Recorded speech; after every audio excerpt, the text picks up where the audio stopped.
in English. So I'm going to say in Hebrew just for the sake of this share, just to make it go out, right? So there's a sugi of ger throughout the Talmud, the Tanaim, the Moraim, all through. And the language of the Rishonim, I want to say it in English and Hebrew at the same time. It doesn't work. Hot dogs. Yeah. All of your Rashis and your Rambams and all of your friends, the Rishonim, right? They all stuck to a system, and that system, say in the late 20th century, became the basis of what I call Ger Code, which, in simple terms, in the beginning of the 20th century, Rav Kook, when Judaism was founded in the state of Israel, the state of Israel Judaism, which Rav Kook founded, right? They had to figure out how. I guess we'll thread the class along those lines. They had to figure out how Jews were going to live in the land of Israel in a kosher way. That was the challenge, right? So, I should maybe back up a little bit. I see now where it's going to go. As you know, I'm translating a book this year called Midrash Shlomo. It's part of the set of books written by the students of the Vilna Gaon, which I just got my second set in the mail because of the plane tragedy that arrived to my house on Friday. I always have a joke. I have two of everything, so now I have two sets because I write in all my books. So I wanted to have a fresh take on it. It isn't scribbled in, so now I got it. It's a rare find. So my guy in Jerusalem got me a copy. So the Vilna Gaon actually invented Zionism, or reintroduced it in the latter part of exile. Right? I don't know if you know about this. You know about this? The Vilna Gaon students came with the Chabadniks. Right, and he actually talks about the Baal Tanya a lot in the best of terms. So it's a common theme in these works. It's like Kol Torah, Midrash Shlomo, and all these other books that would make up what's called Sionit Greit, Vilna Gaon Zionism. And so it says the three main camps that they worked together for the settlement, the Yishuv, were the students of the Gra, students of the Baal Shem Tov, and students of the Baal Tanya. And they all worked together. And Sfat was actually one of the enclaves that they put in together. And then Jerusalem was another big one. So once upon a time, they really worked in close tandem, right? And so then by the time of, let's just get a quick time frame, in the 19th century, it really took stride. It was very hard. The conditions were very hard. The Arabs were doing what they always do. By the mid-1900s, it's actually good I'm giving this talk, because this is going to be the subject of my talk in New York in a week and a half, whatever, I'm there.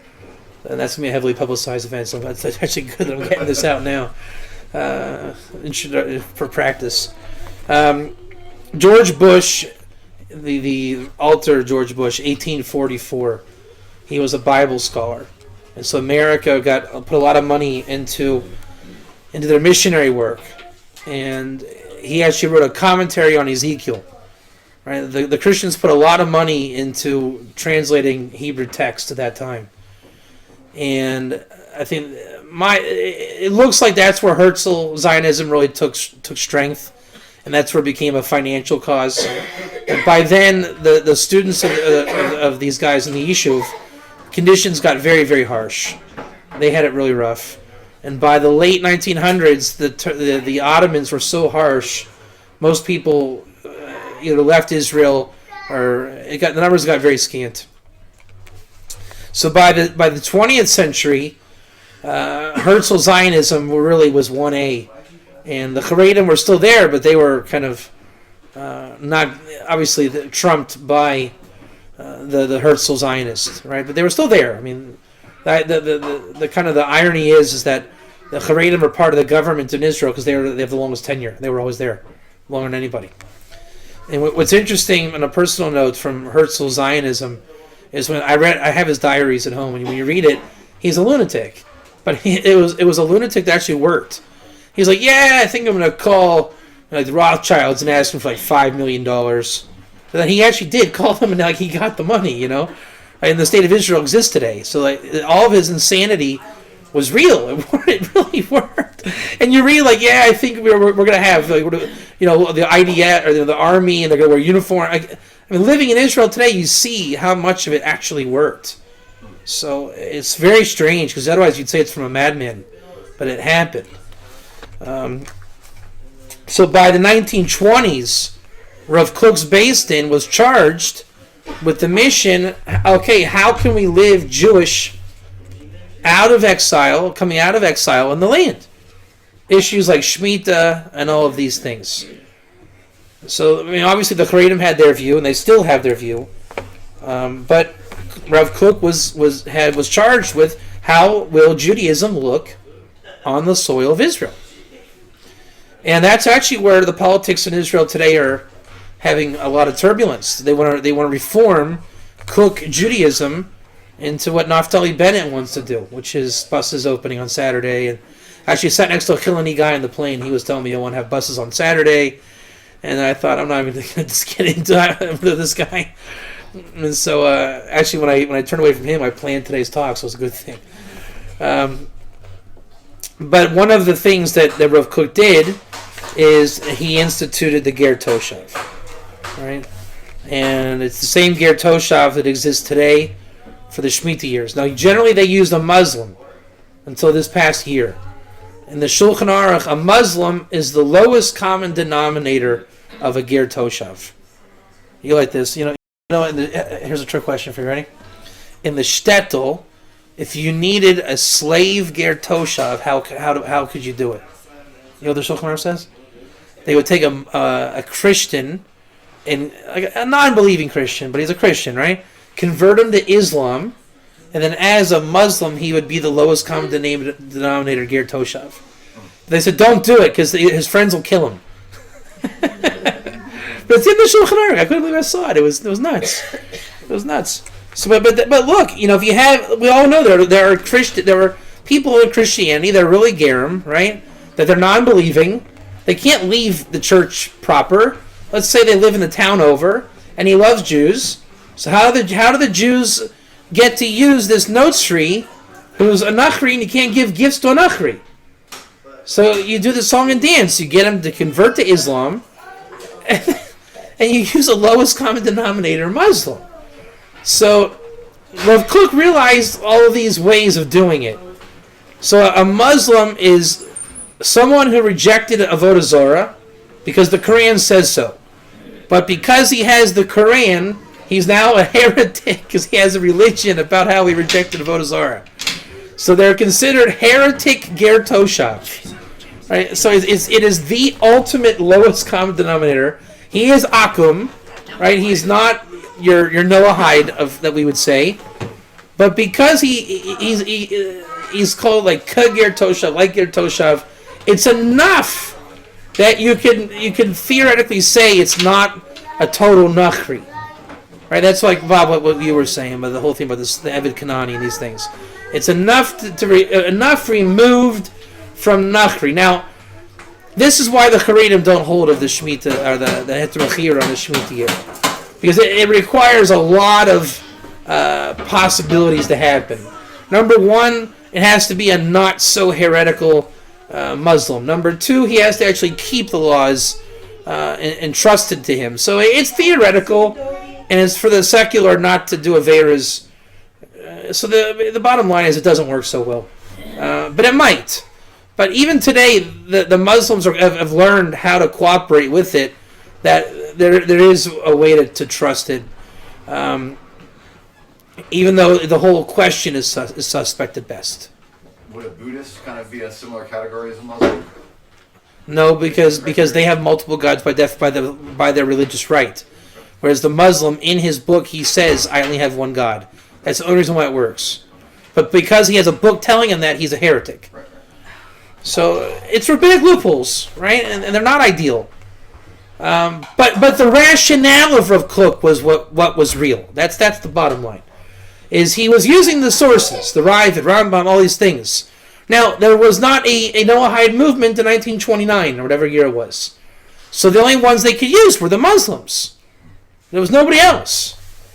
Okay, so they had to take kosher learning and apply it to less than desirable people. This past year, or whatever Shemitah year that was, they used a Noahide, George Streichman. So the story behind that, there's a shtickle story behind it, is that, I'll tell you the background. there's a girl, Jessica, who works for the French Noahides in Montreal. She's been translating my articles into French since like day one. I don't know how she found me years ago. And in 2012, she's their group leader, financer, who I'm going to be meeting in Montreal, whatever, I'm brain dead, but whenever it is, next week, I guess. They got me to speak about the Ravid and the Rambam, all these things at Brit Olam, Rav Sharkey. And I had a live audience with my, I guess, Noahide Gear crew at that time. And the next day I called the head guy who ran the interview for the link, and they lost the video. So I thought it was ridiculous. It was like, it's a joke, really, but it wasn't a joke. So they claim to this day they lost it. I'm like, they didn't lose it. But so what it was I don't think they wanted it published on their website, what was going to be the basis for the Ger Toshav for the Shemitah years. That Sharkey ended up getting it through to Rabbi David Lau, the chief rabbi of Israel. So then a good friend of mine, Ari Khan, I don't know if you guys know him, he tipped me off when he heard that Sharkey ran and got the Ger Toshav across. So then I got all these phone calls from Hugo, Jessica, then Sharkey had me over to his house, and he was telling me they want to do a Ben Noach status in the government next Shemitah. So they want to do a rabbinic jubilee. They want to literally pull off an entire rabbinic jubilee, just like the Heter Mechira, but on a whole new level. They want to have Noahides, I don't know how they're going to make them have Aliyah, but they would be able to get married as a Ben Noach status. And as I read you my letter in the Jerusalem Post earlier, ultimately it has to solve the Russian problem and a lot of conversion problem. Because in the news it's a big problem these days, the whole conversion stuff. And why they can't just get Gerb is beyond me. Rather than making like forced conversions and things like that. So the bottom line is that by the time you get in that kind of thinking, right, the chief rabbi debate, let's call it the state of Israel. Because by then, the 1800s are over, so you've really had written everything that's going to be written. And by the time of Rav Kook in the state of Israel, they're relying on what came before. So that's going to become the lingo. Right, the Rishonim are over, and the Achronim are more or less over. And then the last of the Achronim, they actually contributed a lot of great stuff. Rav Kook, Rav Moshe Feinstein, Lubavitcher Rebbe, even Avadi Yosef with his Heter Mechira stuff, he was a strong advocate of Ger Toshav in this thing. So the last of the Achronim gave a lot of great stuff because of Israel. And now here we are in this place where those guys are gone. They left their legacy. For example, I mentioned this earlier, Rav Moshe's tshuva on this whole thing. You know what he says about a non-Jew cannot do mitzvahs? You know what Lashon he uses? Ben Necher. So what is a Ben Necher? It's not a Ben HaNecher. It's a different deal. So the Ben Necher, if you look through the Rishonim, all of it, it's the Messianic movement, right? It's wannabe, the fake Judaism looking to do seat on the belt loop type thing. Yeah, it's Christian. So he's going to say, no, you can't do mitzvahs. But it's interesting, he calls him Ben Necher. That's the right word. This is what I was saying. The rabbis from Rishonim and Achronim, they used the right words. That's the thing. They knew, I call it Ger Code, but they knew the jargon. The word is Ben Necher. Rav Moshe couldn't have used any other word. That was the word. Right? The Rashi and Sanhedrin, where he says Ger Toshav, that was not, it was the right word.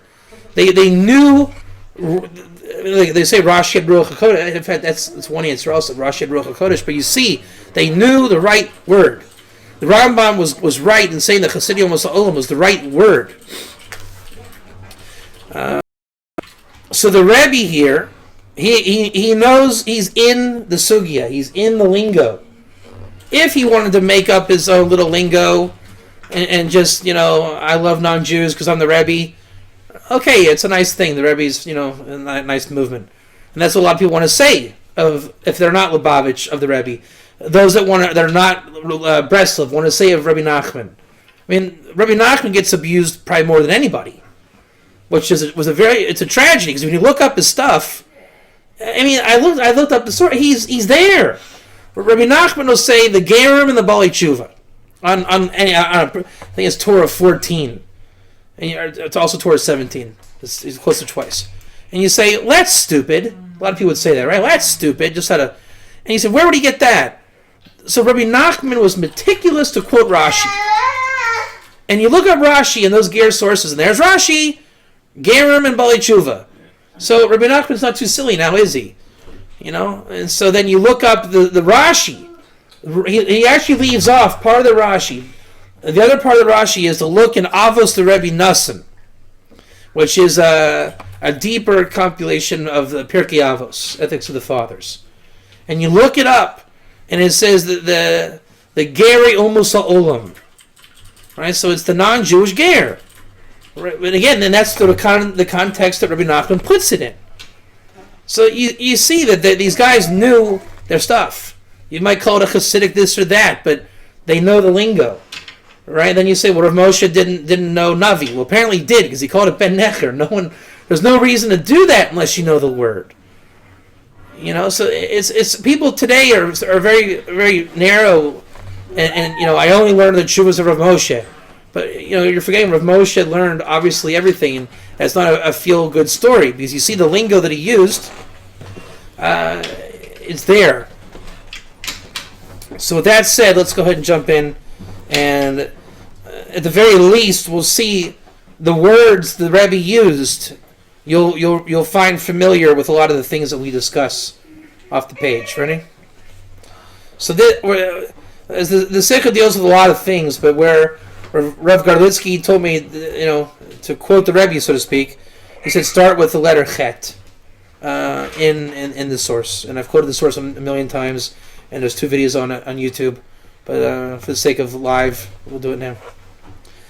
V'hinei huva le'el shel das hamagid mishnah gam haram amsfir le'ko rashba. Tefilo enos chiru asur min ha'torah la'asos malach l'tzoyrach Yisrael v'lo mitzeno heter ela ba'isem malachas atzmo. I don't know if I'm going to be meticulous on all the Hebrew here. I want to point out the things that jump off the page again. I'm drowsy at this point, so... I'm going to give a bit of background, too, to what he's talking about. I don't know if we have time to do the whole thing. It's so intense. When James and I first started with finding this in Chabad, the first place I thought to look, I didn't think the Lubavitcher Rebbe would have anything on it, personally. I thought if he would have, the Lubavitchers would have already come out with it a long time ago. So... I mean, and the Rebbe wrote so much, and it's hard. It's a lot of it's in Yiddish, right? So it's hard for me to find it.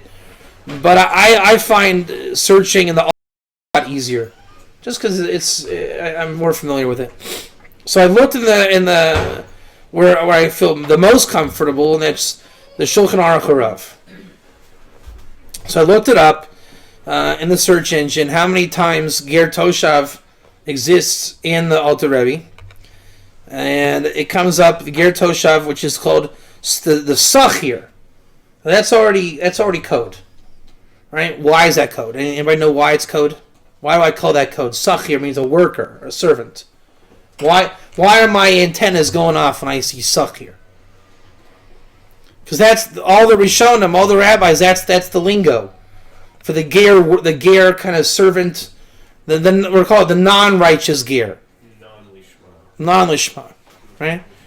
And so the source for that is our famous Krisus 9a. And you'll say, I thought you said Krisus 9a was our lishma, righteous ger.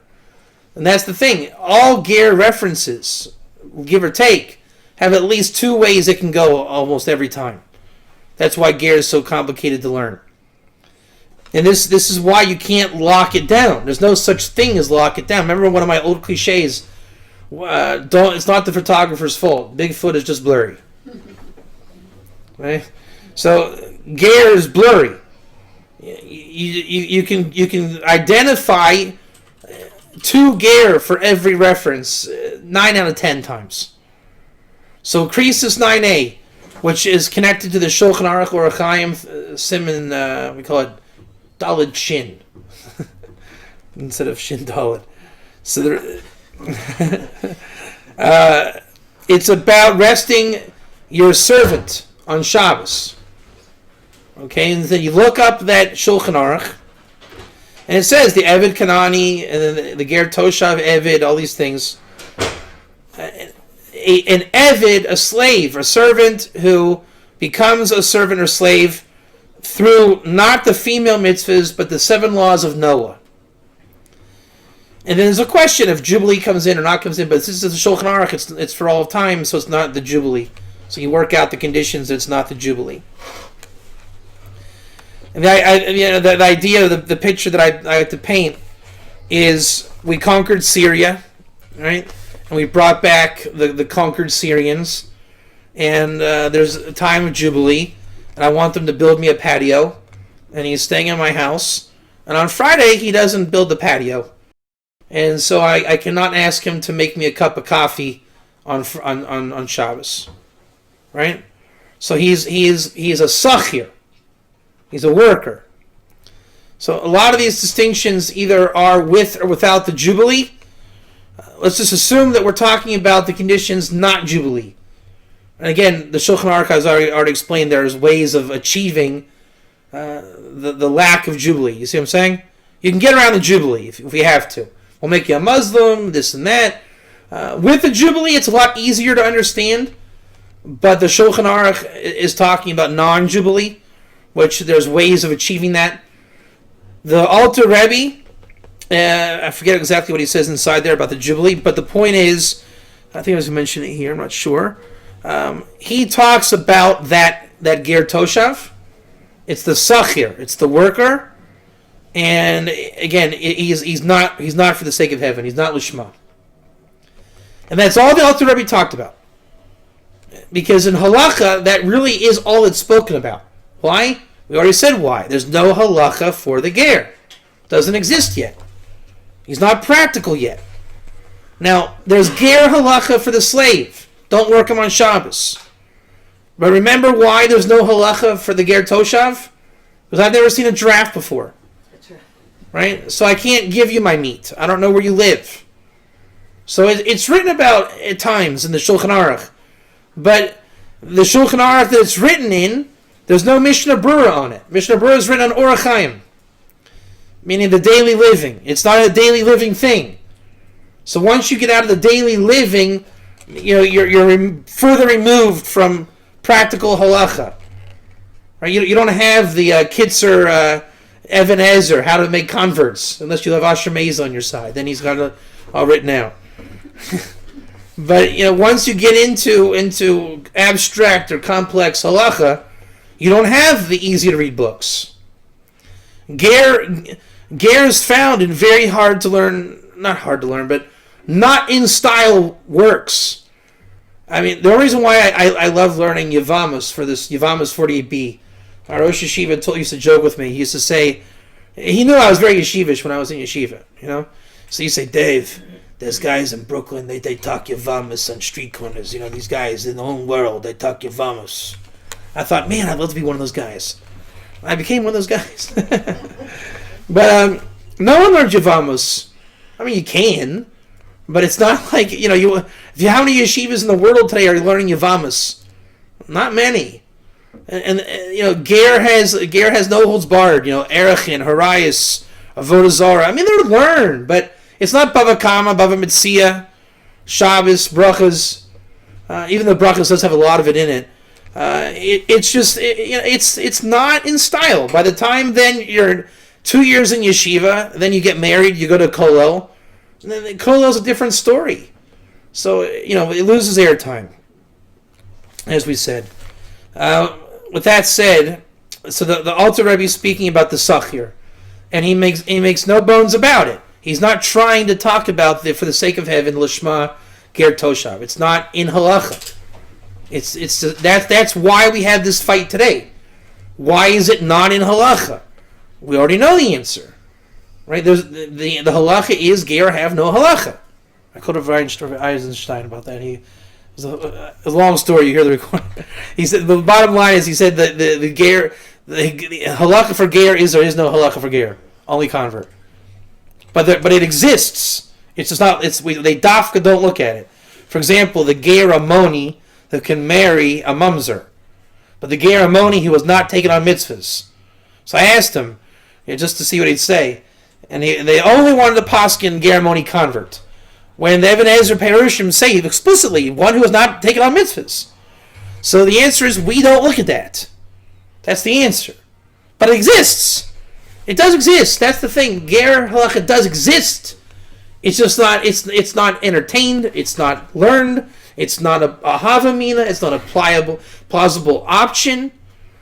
But part of that confusion, why it's not plausible, because there's a wealth of ger toshav, worker, slave, servant halacha that is taken up a lot. So much so, people have come to think that the only ger toshav option is the servant or slave, because there's a lot of literature on him, and you can blame, a nice way blame, Krisis 9a, Shulchan Aruch 304. Now, everybody that learns Krisis 9a knows there's two ways to learn it: the righteous ger and the non-righteous ger. But why don't we take up the righteous ger? Because then the not for the sake of heaven ger is practical, right? In South Africa, I saw ger servants, ger toshav servants, the sachir. So if you don't want to call it ger toshav, call it sachir. And I saw them, and they were there. They were servants, and it was pretty interesting. They live it there, right? So the Shabbos Goy is a much more practical learning endeavor than your giraffe. Like we said, Rav Zalman Nehemiah Goldberg. We've never seen giraffes. Let's talk about Nazarites while we're at it, right? Let's talk about all of our random weird cases. Let's talk about the Temple Institute and their red heifer episode. We've never seen a red heifer. What if I told you I had a red heifer in my backyard in Modiin right now? Imagine that. Right now, I am announcing to the world, Rabbi David Katz has a red heifer in his backyard. But let's even say it's true. Let's pretend it's true. What would the rabbis say if I announce, why would you not let me purify Israel? I have a red heifer in my backyard. Who are you? Who says it's kosher? There's a lot of chachma that has to go into it if it's kosher. It's not for today. It's not for today. I mean, you can imagine the balagan I would cause if I had a red heifer in my backyard. But theoretically, it could happen. Somebody could get a red heifer. The Knesset would say you have to kill it. Yeah. I mean, but you can imagine the balagan it would cause. Here's another one, the Temple Mount. We're living that one every day. We do have the Temple Mount in our possession. And I always make the comparison. Rabbi Richman is fighting the exact same fight that I'm fighting. And I think he has more merit and more ground than I am. Because the attack against the Temple Mount is more perverted than my attackers. Now, I know why they do it. A lot of people are not, going to be shomer the halacha on the Temple Mount. But it is not written that it is forbidden to the extent they say it is. That's a fact. Hashkafically, philosophically, is a different story, right? We're talking a straight fact of the Torah of it. Right, so we actually fight a very similar type of battle in promoting Torah for today that's new. When people are not prepared to adopt that Torah, and I understand why the Temple Mount is provocative. Okay, and there's not much you can do. I mean, what are they going to do? Tear down the mosque? I mean, you can't do that. Vilna Gaon even says, "Lead chokot the gates." You don't tear down the mosque. It's just not done. So there's less practicality to do with that. I'm just saying, what do you do if you have the Temple Mount in your Israel? What do you do if you have a red heifer in your backyard? I mean, they're trying to raise it, and it's going to raise issues once they achieve that. I think they'll achieve it. They come close already a couple times. It's going to raise a lot of issues. But the first draft to appear out of the zoo were the ger. I mean, I think so. It's the most plausible. It's here. He has Torah behind him. Looks like a good candidate to bring back messianic qualities in the end of days. This is one of the good ones. Prophecy could be one. What would happen if there was a prophet that stood up? I mean, imagine if a bona fide prophet stood up. That would raise a lot of issues. So there's a lot of things that could come back and are starting to come back and waking up to. I mean, one of the things that I personally am going through, when me and Chaim wrote the book, I mean, I'm really going through kind of an existential whatever with kahuna, with Cohen. Right? And you know this guy, Peretz Rifkin? You know him? I'm gonna meet him in New York. He's one who got me onto this. He stalks people on Facebook looking for Kohanim. And he got me. I mean, he really got me. This guy, he's a stark guy. He's very passionate about it. And he really got me to see that it's real, it's true for this day. So there's a lot of biblical things that we experience that we need to start bringing to our attention because they're real. The fact is, I'm not an Israelite. I'm not Jewish proper. Right? A Cohen has a different mazel. And me and Chaim, we worked out the book, we really saw that most of our arguments, he saw it as a Levi and I saw it as a Cohen. And we realized they're not the same. I mean, but passionate arguments to the death. You know, it's like the idea is, you know, the Levi's all about God, but the Cohen has his back to God because he's like, you know, in the temple looking out to the people. So it's kind of like the Cohen just has a different view. And it's not to say he's degrading God, he just sees it differently. Whereas the Levi is all the time looking up to God. So it's different mazel. This is why ger matters, because the ger, and this is what you and I have discussed so much, and this is one of the most passionate arguments I have. Another reason why ger has to be, because the ger is simply not a goy. Simple as that. There's a mazel of an akum. I saw it in my 5-star hotel. Right? And they were goyim. Straight up. To say that this group here is that group, that's a chilul Hashem. I mean, these were straight Christian people. That was real akum, real goy, real nachri. This group is categorically not that. You can't say it's that. I mean, just on an observable level, the mazel's different. It's a different breed of human being. Different level of klipa, or klipa removed. Holiness revealed. It's undeniable. So the closer we get to Gula, we're going to see gifts coming back. I mean, I like to think that. I mean, I think people that know me. I mean, you've made a comment about Cohen. I think people know him a Cohen. I don't make a big deal about it. Really, the reason why I'm strong about Kahuna is people treat me like one. You know, if I were to say I'm not one, people would be chayshish on me. They would suspect something wrong with me if I said I wasn't one. I think it just comes through that I am. That's not my issue. It's all you guys' issue. That's how it's been. So, anyways, let's go. All right. So the Shulchan Aruch Harav is clearly speaking in terms of the Shulchan Aruch 304, how to rest your servant, your sachir, on Shabbos. And sachir is the code word because it's the halachic word in conjunction with the Shulchan Aruch in a language that's for all of time, right? So it's like a permissible word. It doesn't have the hang up of ger toshav, nachri, evid kanani. It doesn't have all those problems. So it's like it gets through the bureaucracy. Call it a sachir. We're okay with that. Now, when you get into the sources, the Krisis 9a, you'll realize it's ger toshav. But rabbinically, you don't have to go there. You can call it sachir. Alter Rebbe did, the Shulchan Aruch did. In that type of person, most people do. Because once you go ger toshav, you're thinking Jubilee. You don't have to think Jubilee. So how do you get rid of the bureaucracy, so to speak? Call him a sachir. It's all as well. Because you don't need to call him a ger toshav. He's a Christian who converted to Islam. It's a whole song and dance. He's better off being called a sachir. So now, Shildas HaMagid Mishnah, Gam HaRambam, Svir Leiko Rashba. Right, so everyone's talking about the Rashba. Do you know the Rashba I quoted here? You know this? Have you looked over this? What's the Rashba say? Yeah? I think myself it is.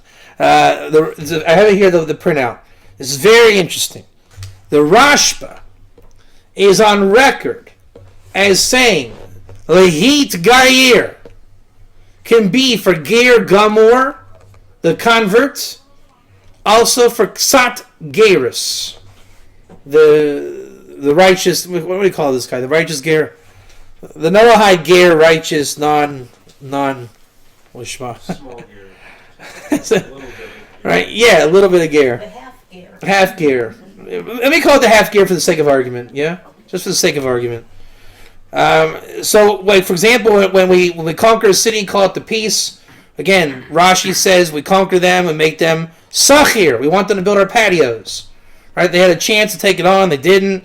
Rashi says if he's lahid gayer, it does tshuva makablin, we accept him. And again, the commentators say da da da da da da da da.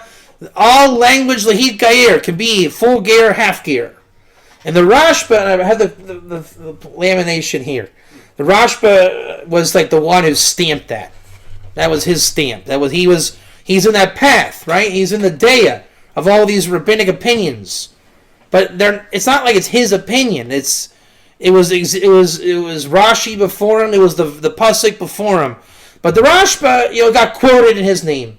The Ridfa, 3 types of goy: goy, ben Noach, and ger toshav. So that becomes the Ridfa. So we have a Ritva, we have a Rashba, and everyone knows our famous Rambams, our 4 tractates in the Talmud. We have our famous Ramban, the famous Miri, the famous Rashi, the famous Tosfos. We have all these, the famous Shulchan Aruch, the famous Beis Yosef. When you get Smicha, this is what's called Yerodeya. I've given this definition. What does Deya mean? Deya, literally, most smichas in Yerodeya. It means like the teaching of Deya, literally. What does Deya mean? It means it's a thread that's going to continue to be true. You can't prove it wrong. The wisdom is infallible. Now you can say we don't poskin, we don't go by that rabbi. Now let's say the Rambam, I'm making this up, right? The Rambam says there's kosher salt. We found salt in Antarctica. And we would say, wow, look at this. We found new kosher salt. So we would say, is it kosher for the Rambam? And then you would plug it into all the famous opinions. And you would say, no, it's not kosher for the Rambam. Because Rambam says only kosher salt can be blue. And this is not blue. So there must be the Rashi salt. Because Rashi says kosher salt is blue. You just plug it in. And it always works. That's the beauty of Torah wisdom, is it always works.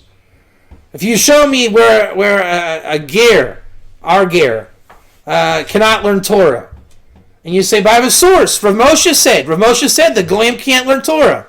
Oh, the Ben Necher? Oh, I agree. See, it never fails. It's always going to be the Goy, the Akum, the Nachri, the Ben Necher, and you'll say, no, I think it was the Ben HaNecher. You say, well, show me inside. And you look every time. Where it's bad, it's the Ben Necher. If it's a good one, it's the Ben HaNecher. It's called Deya. And Deya works. The real term for Ger code should be Ger Deya. Just it always works. And the Rishonim and the Achronim, they really had the Ruach HaKodesh when they wrote down the Ikarim. Because it always works. That's why it's Torah. If it was some guy's opinion, then it's another story. But it's Torah. And it's Chachma. So it works. So they're talking about the Rashba here. I'd like to look up this Magi Mishnah. But anyways. Defilu enos chiro. Alright, let's slow down a little bit. Defilu enos chiro. Asur min ha-Torah. One second, I'm really pay attention here. Hold on. So das Magi Mishnah gam harambam sfir le ko Rashba. Defilu eno schiro. Asur min ha-Torah. Lasos malacha letzoyrech Yisrael. So eno schiro. Asur min ha-Torah. Okay, so even if he's not a worker, it's forbidden for him to be this is your straight up Nachri Shabbos goy. He cannot do work for a Jew on Shabbos. V'lo matzeinu heter, ela ba'osei malachas asmo. See this? There's two. I bought a really great set of Shabbos Goy halacha. It was from Avadi Yosef's son, and I started getting into it. There's two opinions really in the Shulchan Aruch. One is you can have a Shabbos Goy, one is you can't. But there's reasons for both. I mean, it does make sense when you get into it. But here, we're saying here, any kind of non-Jewish worker, which is a Shabbos Goy, he can do work for himself. He can make himself a cup of coffee, but under no condition can he make a Jew a cup of coffee, which is a fancy way of saying there's no such thing as Shabbos Goy. So one of the loopholes for Shabbos Goy is you call him Sachir, right? A worker. So some will say even a worker you can't make you a cup of coffee. All the more so the Christians that were in my church, in my 5-star hotel with me, right? They wouldn't also. Va'od zos chaluka shitas hamagid mishnah medas admor azakin shelashita so svir leila Rambam shanachri shalo kibel alav sheva mitzvahs b'nei noyach enu bechlal iser. Okay, so this is the Nachri that has. This is the church guy in my hotel. He doesn't know from Borscht. Is not forbidden to be my Shabbos Goy. Okay, so if I'm going to have a Shabbos Goy, I want to use him. He doesn't know anything from anything. Just ask him to help me out. Darak misha kibel alav sheva mitzvahs b'nei noyach hazhira Torah al shvisa so b'Shabbos l'tzoyrach Yisrael. Now there's your code. James, where's your Rambam? Look up 10:9.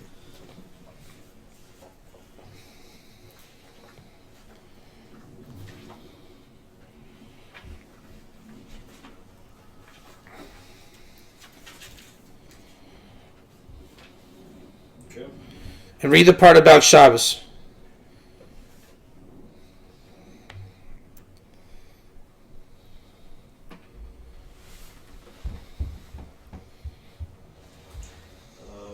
Bakin goy shavat afilu beyom mimyot ahol im ose voto la'atzmo כמו שבת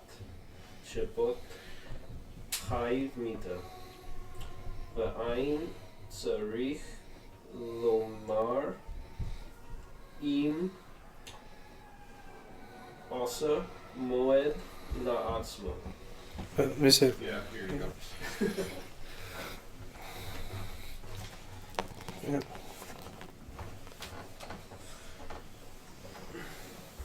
Can't keep Shabbos, he can't rest, and he can't even keep it like a holiday. He's worthy of death. Yeah, it's more. We'll share the Shulchan Aruch. 1 second.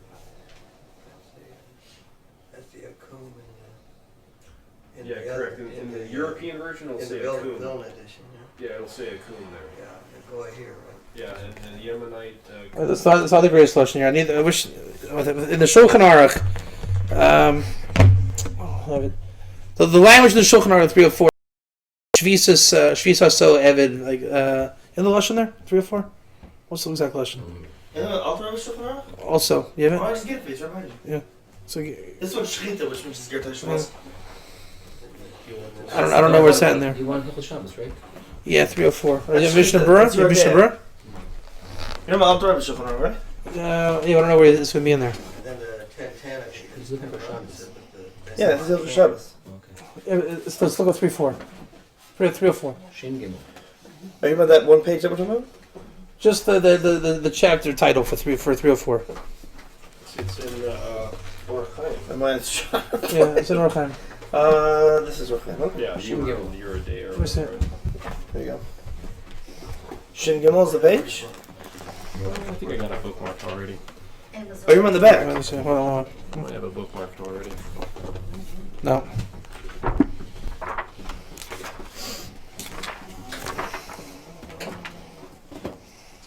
No, see, he skips it. He goes from 303 to 305. So it's missing. Yeah, that's what I always thought. Anyways, we'll just go with Boped. So, anyways, it's the same language. Shvisa so. I want to get it just for The sake. dash. Huh? The dash. One Yeah. before that. One before You got it? Isn't that it? Yeah. No. It's only for that. Oh. So, I got this new app from Ira. It apparently has everything in the world Torah in it. This is why I like to have the source, all my sources available. What can I do?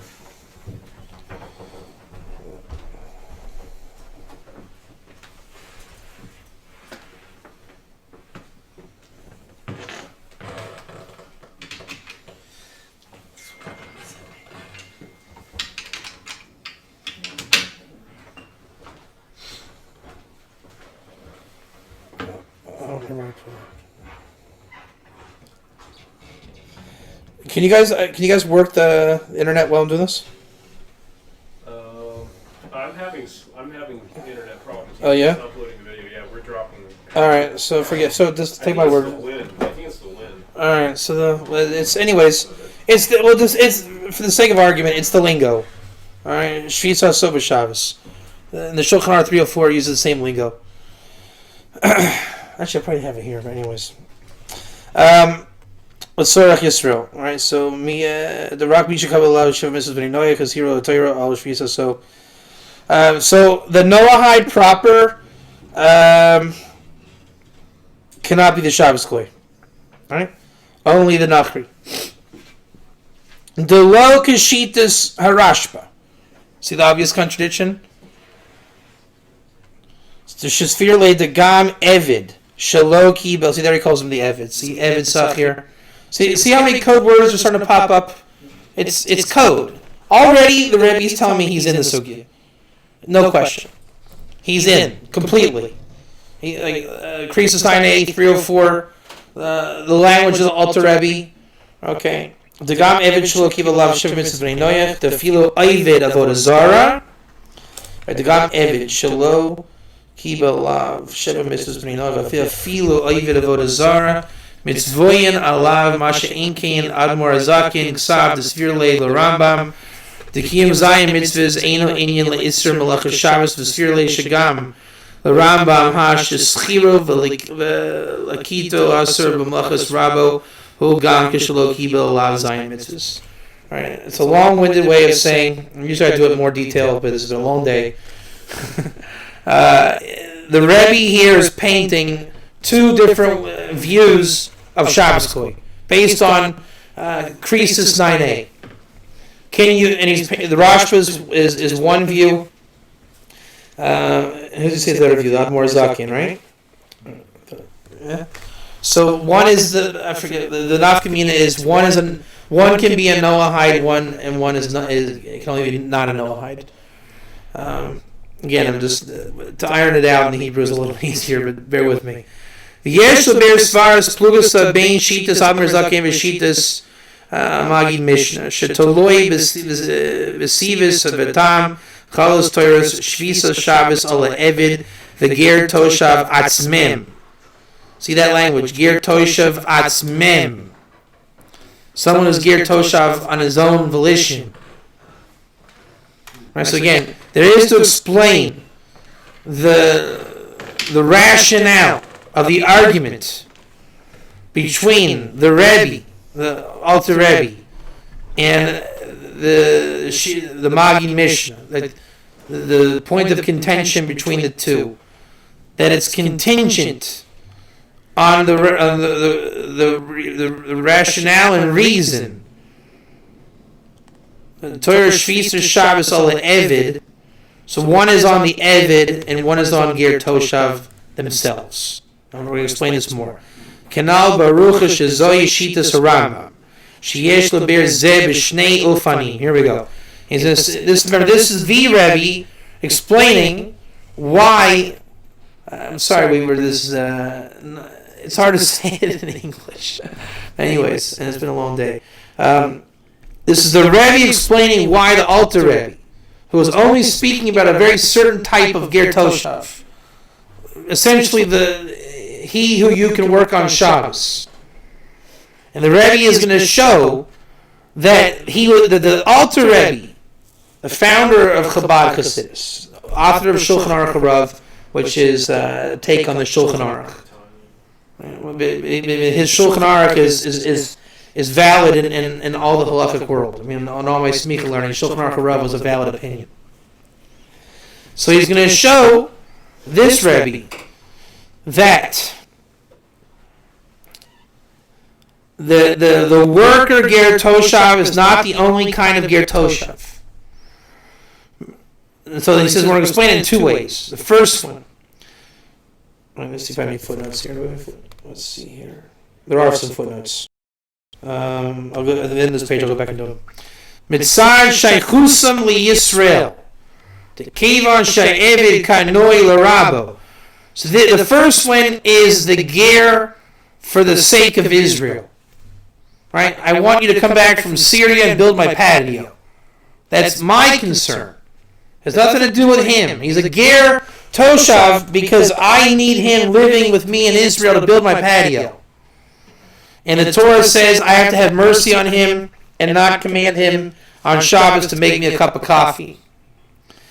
Because he's an Eved, and I bought him. He was bought for a master. V'chein ger toshav, kibush tachas yadeinu. He says also the ger toshav is conquered under our hand. We brought this guy back from Syria. And he says this is what the Admor Zaken is talking about. This is what the Alter Rebbe is talking about. Which is what all the halacha is talking about in 304.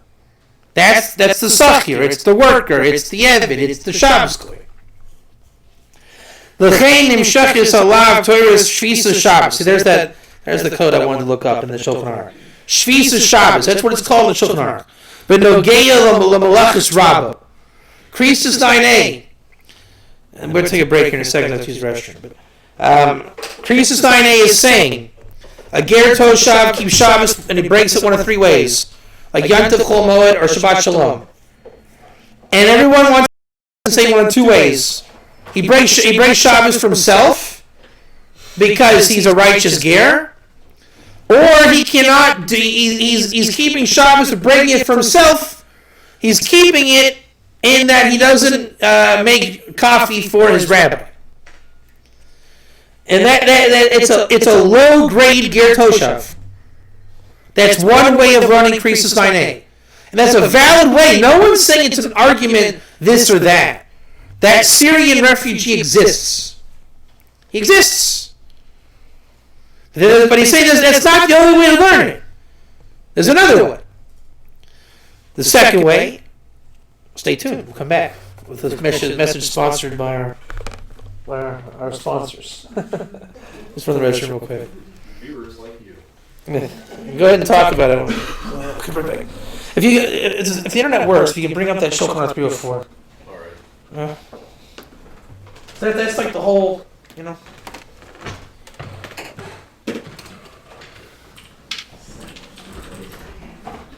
Well, here's where I was going with it. Oh yeah, that. I was like, wait a second, I commented a long time ago. All right. Well, I was trying to look. See, I saw that in the Divine Code last Friday, just a couple days ago Friday, the daily reading. They were talking about the lost IOU. It's the same as a lost check. So then I'm looking in the footnotes, and they give me a footnote that didn't go anywhere. And I'm like, you know how I get when footnotes don't go anywhere. Yeah. So I sent the email, and I haven't got a reply yet. Of course, I sent plenty. Check is in the mail. So no, That's I not will complete get the reply because I'm in the class. They don't have a choice. Oh, okay. So they don't reply to me. You gotta come to the class. So I guess I gotta say. Do you have the morning Anyway, report? yes. So Reuben gives Shimon a check. Yes. He said, all right. He says, Shimon, I'm gonna let you hold my check. Wrote up for $25,000. Yes. Hold this check for right. me. I'll come pick it up It's later. gonna be more of a private We'll thing. get the check. Okay. Shipment loses the check. Don't see why you couldn't come. Was Shimon hired to No, he just watch wants the the check? check. Oh, just be nice. Okay. He loses the check. Yes. The law says he has to pay the value of the check. Which is 3 cents. How much are these paper Okay. costs? He didn't steal the check. Why? He doesn't. He doesn't say. No, he didn't steal the check from. He doesn't say. It just It was says given to him. he tells Ruben, I lost the check. Okay. So he has to pay the value of the check. Check is 3 cents. Why is it 3 cents and not $25,000? So what does any of this have to do with the? What were we talking about? I'll explain in a second. Okay. Because this is very puzzling halacha for all of us. Yes. Because halacha assumes the person's going to do the right thing. We don't assume that Shimon stole the check, cashes his bank account or anything. It would show up. You know, it's all computerized. So when it says a goy, it's kind of based on the Torah. Oh, that's what we were talking. Yes. Yes. No, that's not what I was asking about. Though. Oh, no, it's making her religion. Oh, No. yeah. Does it become when a non-Jew studies the parts of the Torah applying to himself? Does he delight in his Torah? No, this was a kind of corporate thing. This is a different discussion. No. We were talking. This was on James's. No, I just saw my thing. This is a whole different. We were discussing this on James's picture that we read closely. Well, Chaim's the question. This is Chaim came out of nowhere and made a comment. and I yeah. That happened. Someone says I have proof of something. What? No, someone's like I got proof that named off and everything. What's the proof? We'll start. Huh. He said, "Is that not how I started religion?" This- How much was it? All right, let's go. The second way. It's not proof. Mitzai, this is the kicker here. Talk amongst yourselves. I want to go over this Magi Mishnah. Go ahead, keep going. I'm gonna just read this for a second. Question again. So does. Okay.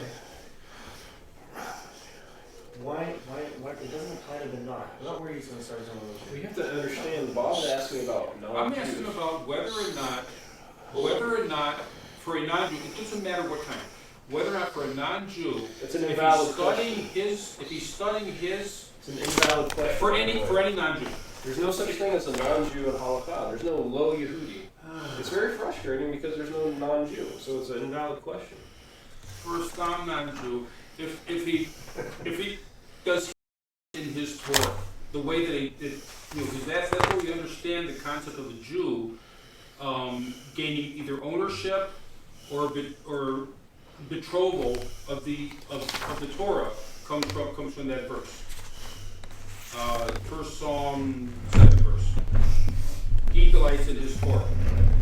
It becomes his Torah. It becomes the Jew's Torah.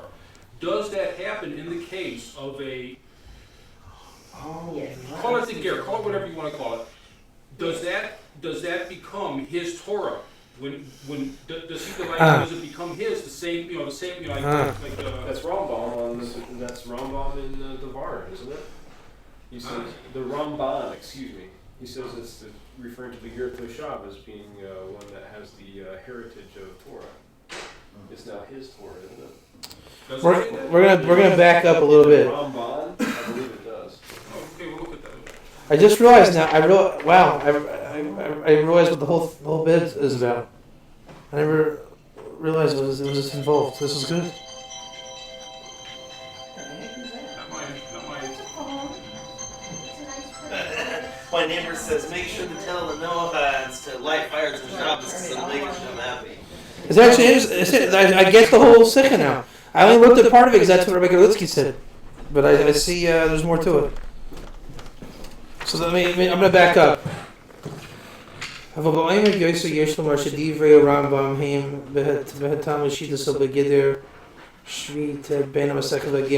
Alright, so I'm just gonna fly through this just to get my own brain. I'll fill you in. There's two Ger, Toshav, Shabbos references in the Torah.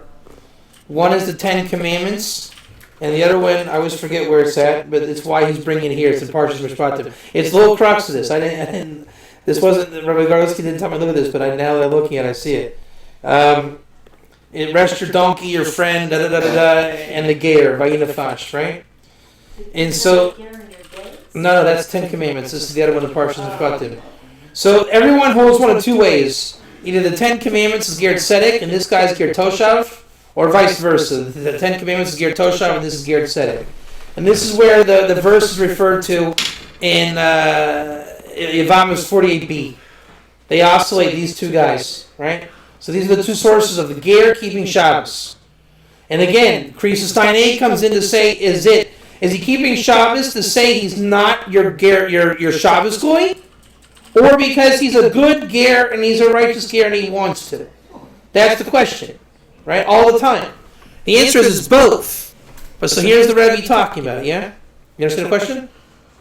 From the Garrett point of view, from the Jews' point of view. That's the question. That's also a question, but in this case it's the Jew point of view. So, okay.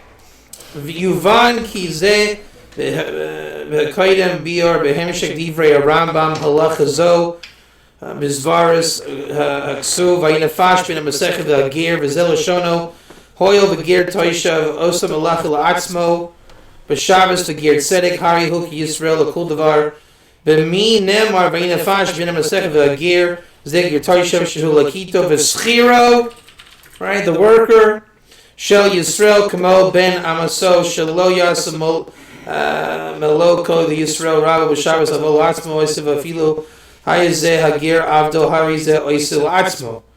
Okay. I just want to see where the Rambam is on this.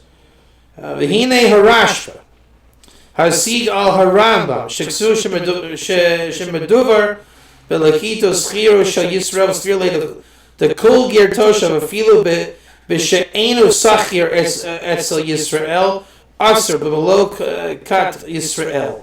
Al derek zeh be'evid aro shelo b'lachas rabban. Bilvad asru haksuv el l'kol Yisrael ki evid aro kagir toshav magir toshav aser b'melachtenu afal pi she'enu kibush tachas yadenu af k'sha'asra toira evid aro l'kol Yisrael asra.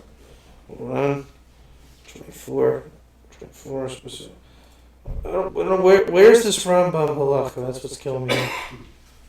Let me see. This is the whole crux of the Rebbe's thing. Let me back up one second. I just want to find out where this Rambam is.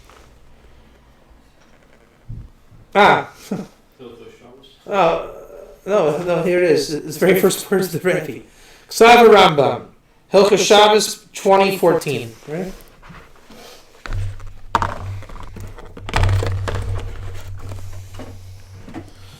2014.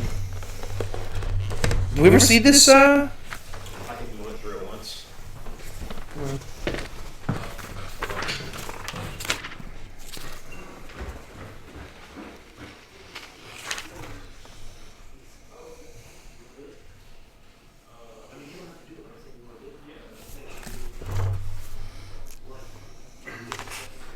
Okay, here we go. So this is the famous Rambam he's talking about. This is on the verse in Mishpatim about rest your friend, your donkey, your maidservant, and the ger. The question is that ger, is he going to be a ger tzedek or ger toshav? Ger tzedek is going to be the ger, every Kanani ger tzedek, and the ger toshav is the sachir, right? Which one is which? Oh, Tauger actually goes into that as well. Kishem sha'adam, it's here. The Rambam is the same language as the Shulchan Aruch. Sha'adam mitzuve al shvisus behemaso b'Shabbos. Right, this is the verse. This is the verse in the Parshas Mishpatim reference to the Rambam. Right. Kach u'mitzuve al shvisas avdo v'amaso v'afal pi. If you can find that verse in the Chumash, I forget here. This Rambam should say it actually. 53. It doesn't. I always forget the verse. Somewhere Mishpatim, rest your this maidservant, and it's the Vayinafash, language of Vayinafash. Afal pi shehen b'nei das. Ladas Atzman Osin, Mitzvah Alav, L'Shamran, U'Menon, Ma'asiyis Malacha, B'Shabbos Shenemar, Laman Yenuach Shurcha. Here it is, 55. Mishpatim 23:12. Like, does the Ten Commandments gear? We all know that guy. Gear in your gates. This is the other one. This is the main source. Go ahead and read it. Okay. 6 days shall you accomplish your activities, and on the seventh day you shall desist, so that your ox and donkey may be content, and your maidservant's son and the sojourner. The gear. Maybe No, not in the gates. Just gear. That's the difference. One is gear in your gates, one is gear. So it's not in your gates. Right. So now the Rambam here. This Rambam. I really wish Rabbi Katz would have told me this was the subject of the whole thing, as I never thought to do it. But we'll do it now. We're here now. Rambam is positing on that verse. Do you understand that? Okay? Our question is always going to be, is that a Ger Tzedek or Ger Toshav? And whatever you say, the answer, the Ten Commandments is the opposite. Okay, Rashi says Ten Commandments Ger Tzedek. Our pasuk, we'll call it Mishpatim, is Ger Toshav. Rambam, he doesn't say either way. He doesn't say either way. He calls it what? A Sachir. Because that's the connotation. Okay? And also, which is a little off the subject, but it's back on the subject, is the word for rest is Yonafash, which also connects you back to Nefesh. That's right. Right, but listen to this. This is insane. Listen to this. James, we never saw this before. Look at this. Huh? Where are you? Are you still? This is Rambam chapter 20, 14, now 15. An Eved and a servant. Sha'anu mitzvoyin, that we have to keep them from resting with the rest of them on Shabbos. They are servants that are circumcised and dunked. L'shem avdus. Sound familiar? Shulchan Aruch 304. Saying that's an Eved Kanani Ger Tzedek non-Jew. Right? And that's what he's describing. Let's see what he calls them. V'kiblu mitzvahs she'avadim chayvin behen, which is the female mitzvahs. Avadim shalom malu v'lo tavu. They did not dunk. They did not circumcise. Rather, they accepted the 7 laws commanded to Noah alone. Behold, they are like a ger toshav.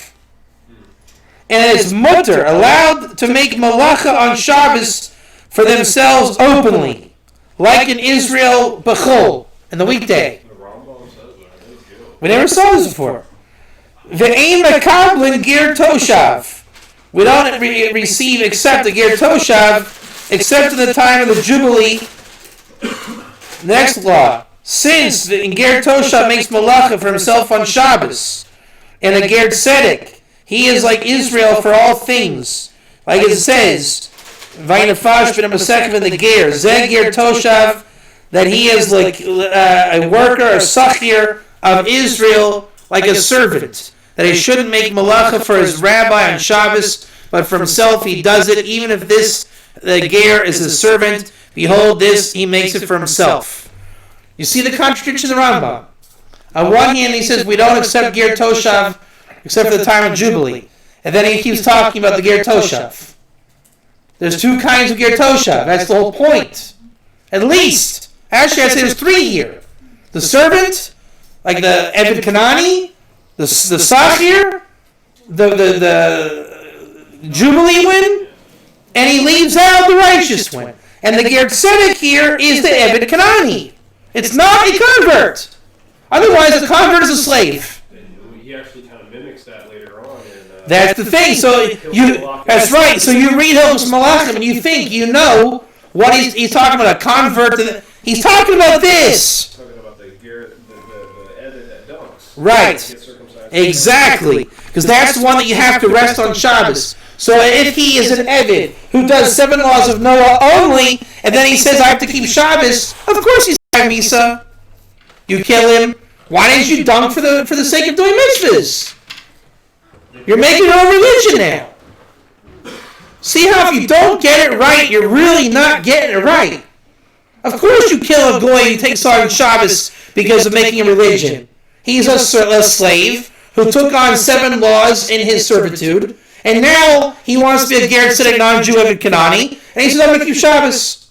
No, you kill the guy. You make it his own religion. But Ben Noach that wants to become, so he can grow if he wants to grow the right way. You got to know the context. So that's what the Rambam's talking about.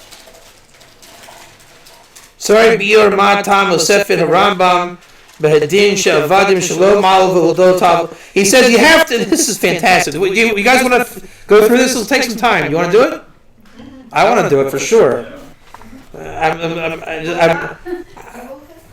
surprised when Gorlitzky didn't tell me this was here. I never had access to this. No, we're at the beginning. At the beginning, okay. Yeah, I never even had the printout at the beginning. I only had from. There's like people usually say you want to start at the very beginning. Yeah, Vitzarich. We have to explain.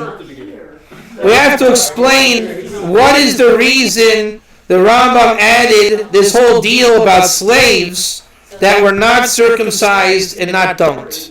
That's like the whole deal. The whole deal. It's allowed to make malacha on Shabbos for themselves in a way that they make malacha that's mutter for them. Openly like a Jew on the weekday. V'hari gam im haya kaisiv rak mutrin lasos malacha b'Shabbos la'atzman v'tu lo haisa mashma'ut hadvarim she'ein beheter zeh shum higvol. The pashtus nira shemakur v'tam husva zohu al pi loshen habraisa.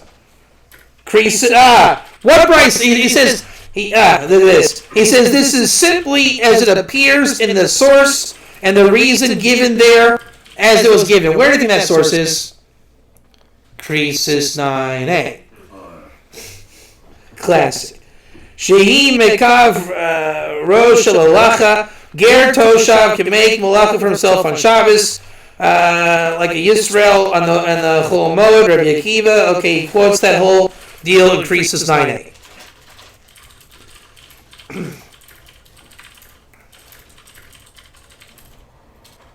The Rambam says like it is.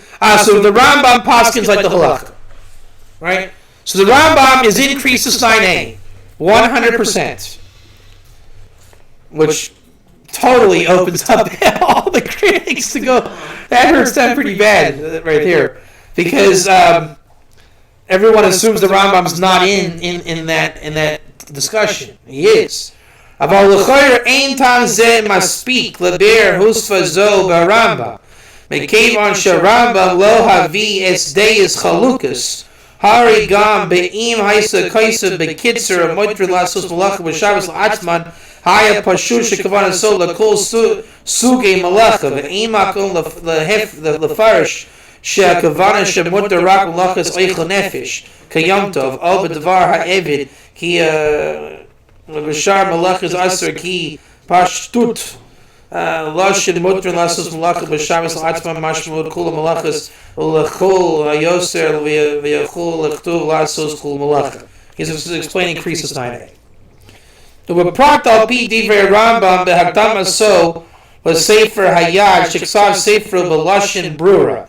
An shiyu kol hadinin galuyin lakatan lagadol ba'oifin sha'adam koyer b'toyra shebeksav techila v'achakav koyer b'zev yedua b'meino toyra shebal peh kula ve'ino tzarich likro b'sefer acher d'mazeh muvan sha'adam halomin halacha zo b'Rambam Bein shehu yodea shegamara yesh maklagas bein she'ina yodea v'zeh yesh lo leparsha pshuta kamashma v'hainu yesh b'shmuda l'asam kol b'Shabbos l'Atzman kol malacha b'mashma. He says when you read the Rambam's words, you don't have to know the Gemara. You can just read the Rambam and you'll see what's going on there. He doesn't bring contradictions. Right, so he's saying what I said about Krisis 9a is what it says in Krisis 9a. I'm not here to make weird concoctions. Aval God Dayek Shapir Medivrei Rambam Gufa Muchach She'ein Kavana So Behebut Yisrael B'chol L'Lashim Rabbi Shimon B'Habraisa Shahari Moisiv Tavis Varhesia She'ena B'divrei Rabbi Shimon. So he's asking, what is the nature that this Ger Toshav worker, he breaks Shabbos in the way that it's openly, like, he breaks Shabbos in the open, he starts smoking a cigarette on Shabbos, right? V'hari husfa zo hi shinoi b'toichin kol toichin divro shel Rabbi Shimon be'braisa oisin kisra b'chol hula kovea be'eza su b'lacha hula motor shel divrei hatana kam mutar b'lachas devar evid. Alright, so then he says the I know this thing. This is a famous spiel. This is that you break the Shabbos in the prescribed way, right? Like the three opinions, Krisis Ainei, like the holiday, Chol Moed, or openly. So he's asking, what is the way you do break it? And the Radvaz wrote to the Rambam, Hoisif, Tavis, B'var Hesia, Leferushi, the Brisa, Lechor, Rambam Machlekes Tanayin, Ger Toshav Malachis Rabba. So again, they're asking how. He's really fixated on how we're going to break the Shabbos. Okay. Aval Perish Zed Sorachiyim, the Lechoyer Pashtus Divrei Yisrael B'chol Moed. He says it's not so simple. You really got to know what is the prescribed way. V'tzar Biur Medua Hutzra Charambam L'Haisim Sheheter. Lasos Malachu Garm B'Farhesi Mishum Zeh Haisim Garm Tam Izbara. He's really fixated on how they're going to do it. Matzav Zeh. He says, what's the case? Who's doing this? This is the case. Servants or slaves, not mikved and not circumcised. Eino matzav haratzoi le'evid. The evid bereshus Yisrael. O nilkach min ha'akun sarish yekanis lechlal evdei Yisrael al yedei mila tvila. V'rak yishalo ratzah ha'evid megaglin imo. Kol yud beis chodesh ad shimo v'tivo v'asur l'kaimo yeter al kol shehu aro. V'nimsa shematza zeh shel evid v'shalom al v'tavo v'rak ein achana shavo l'chlal avdei Yisrael ha'ksherim evid b'shleimus. This is a slave who got circumcised and dunked. And you now have a mitzvah to arrest him on Shabbos. He says, that's who we're talking about. That's your guy. Ulachin kasaka daktak shesiyas malacha shalo ki zeh shalom al v'tavot tzarek lomar ba'oifin shalo yistor b'bil b'matzav hachana l'tachliso shifnes l'klal kasheri evde Yisrael u'b'meila mistaver shagam u'malacha she'osei atzmo yasu dafka b'tzna v'lo. He says, really the slave should break Shabbos privately, and he should keep Shabbos in the open arena. B'sagnun acher k'tzat k'sabadatak lomar shel acher shemo v'dagal v'yiskay v'mitzvahs. After he dunks, he's obligated to the mitzvahs like a woman. Koilo shmir Shabbos. He has to keep Shabbos. Yesh l'chashosh sheyamar d'ishtaked av shelo asa malo kol b'shvil rabba b'Shabbos al b'shvil asa v'hesi al shavu nami asa kamosha v'tzino kama gezeros chachamim v'gam b'nogei l'ger kadas. The ger she's gayer afal pish eno oisei pischo gezer shema yitame. Okay, so again he's dealing with all the questions about different gerim and how they relate to the circumcision and the dunking, how they keep Shabbos, things like that. High time mostly v'rambam shemutter lasos malachim v'hesia. Okay, again, can you break Shabbos out in the open if you're this guy? Avo oimek yoser yesh lomar shedivrei Rambam betam shitas begeder shvisas ben amasech v'ger. Yuvan ki zeh behakaydem v'bior behemshech divrei Rambam mehalach azoi v'zbaras haksuv v'yinefash ben asamach v'ger v'zil l'shana hoyel v'ger toishavos v'malach latzmo b'Shabbos the ger tzedek hari huki Yisrael l'kul davar b'mi nemar v'yinefash ben asamach v'ger zeh ger toishav shehu l'ki. This is the ger toshav, who's a worker of Israel, like a servant. Shelo yasum malo kol Yisrael rabo b'Shabbos avol atzmo oisev afilu hayazeh hager avdo harizeh oisil atzmo. So I guess the ger Evid Kanani, the ger tzedek non-Jew Evid Kanani, is going to keep Shabbos like Israel. And that's the whole thing. He takes on the mitzvahs and you can use them for a minyan, whatever. So what he's saying is, Krisis 9a is not an Evid Kanani ger tzedek non-Jew. It's a nice way of saying that. It's the ger toshav. and it's the worker, it's the servant, it's the Noahide Ger, Eved Kanani servant Ger Toshav. So don't ever think we're talking about somebody else. We're talking about him. Hine Rashba Hasigal Ramba. Okay, so now we're caught to speed. So the Rashba is agreeing with the Rambam that it's a worker, and the Kol Ger Toshav Afilu b'she. Oh, interesting. Wait a second. Interesting. Look at this. The Hine Harashba. He quotes the Rashba. Hasigal Rambam. He talks about the Rambam. Rabbi Turnleaf. He did. I'm sorry. Shiksar Shemeduber, the Rambam that was written, that was speaking in the servant worker of Israel, V'svira le the kul ger toshav, and he says all ger toshav, even one that's not a worker of Israel. Aser b'melo kat Yisrael, he's not in the category of Israel. Al derek zed be'evid oral, uncircumcised slave, shelo b'malachis rabban bilvad, that he's not, he shouldn't do the work for his rabbi, asrin haksuv, shelo b'malachis rabban, wait a minute, not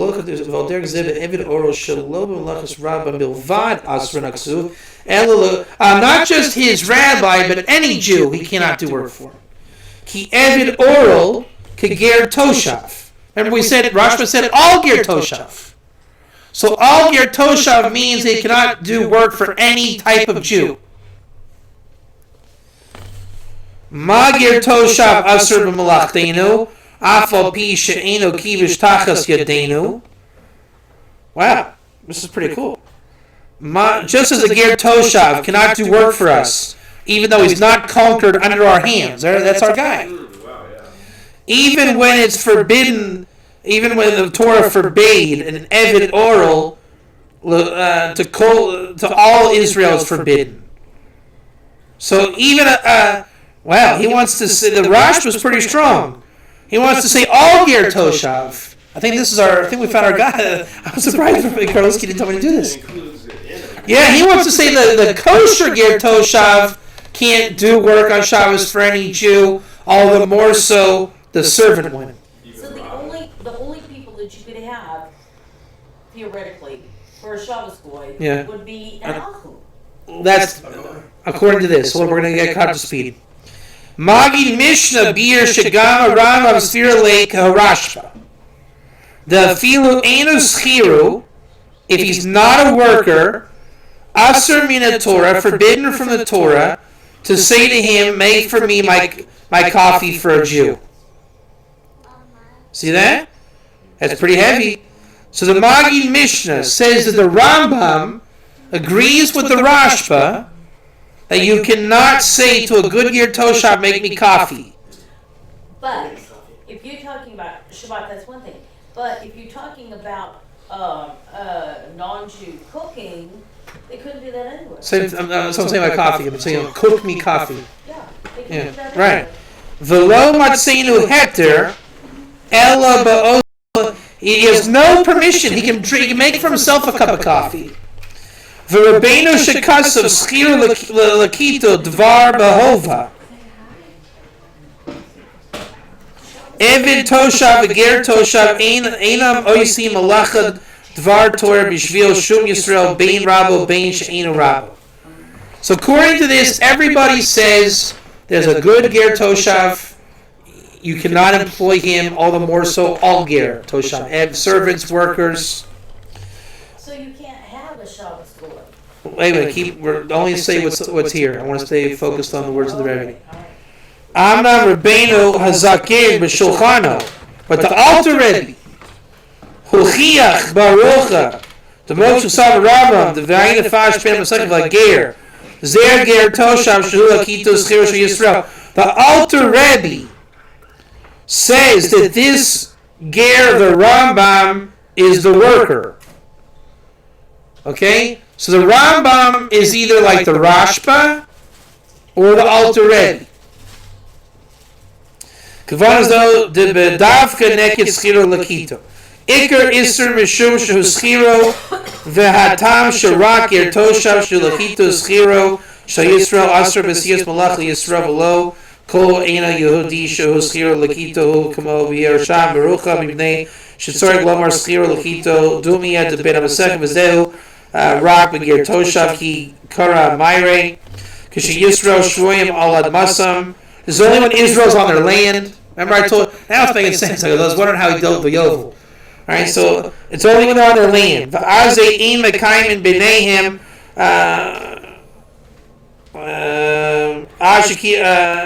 on this guy, Ad Shekibel Zion mitzvahs, the Mashum Hachi Nikra Ger Toshav Shemudr Lo Shiva Benenu.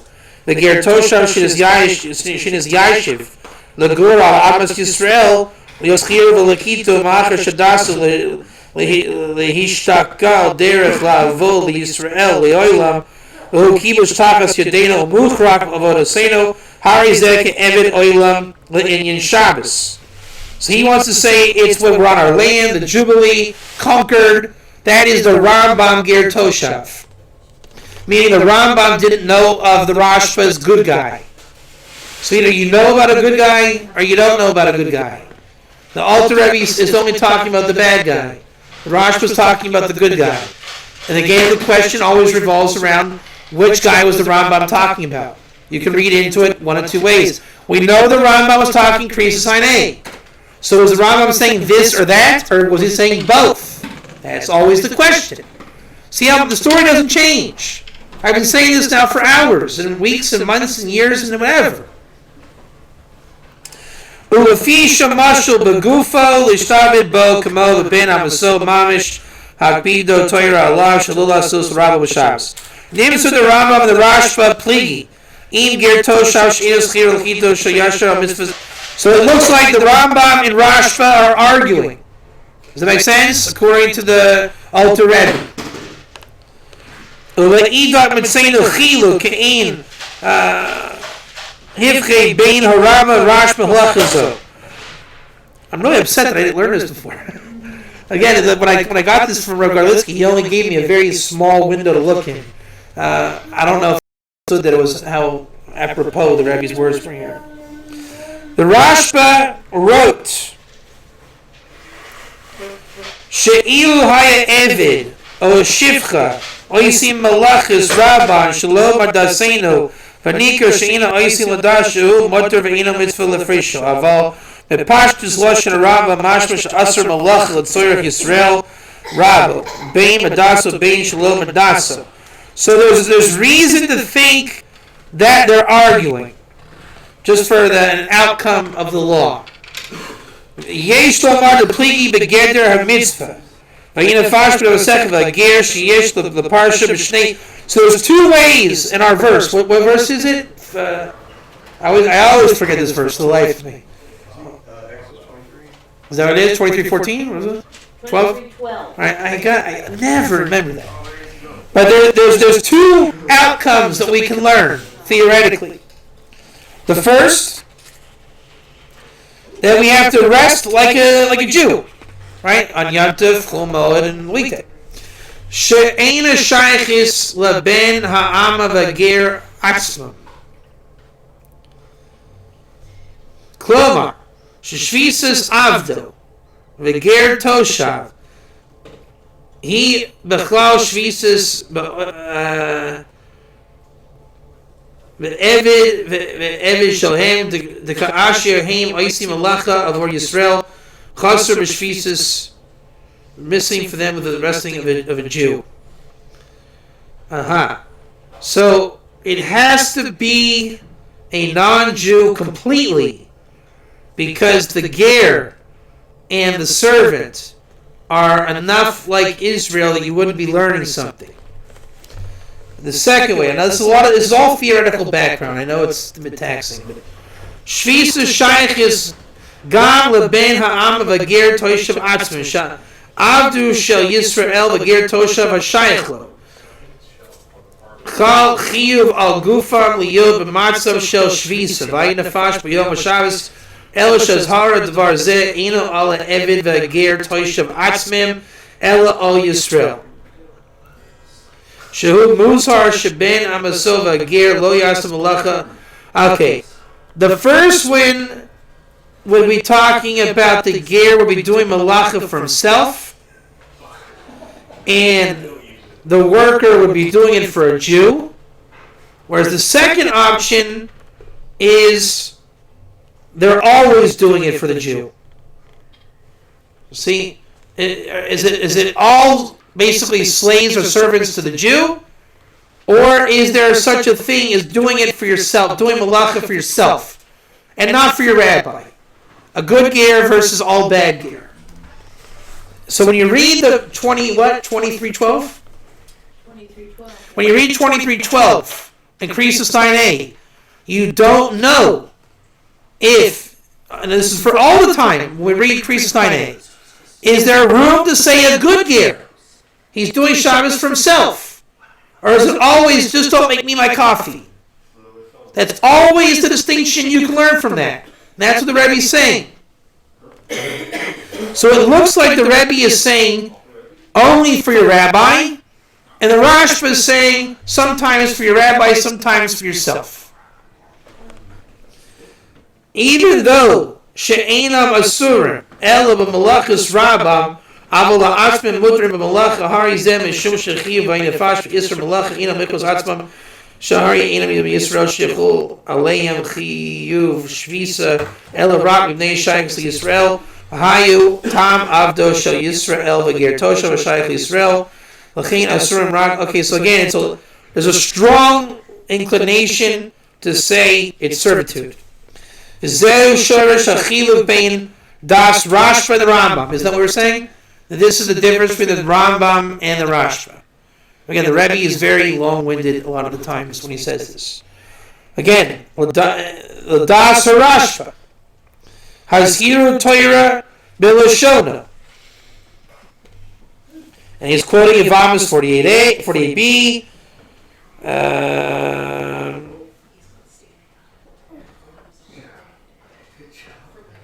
So he's quoting Yevamos 48b.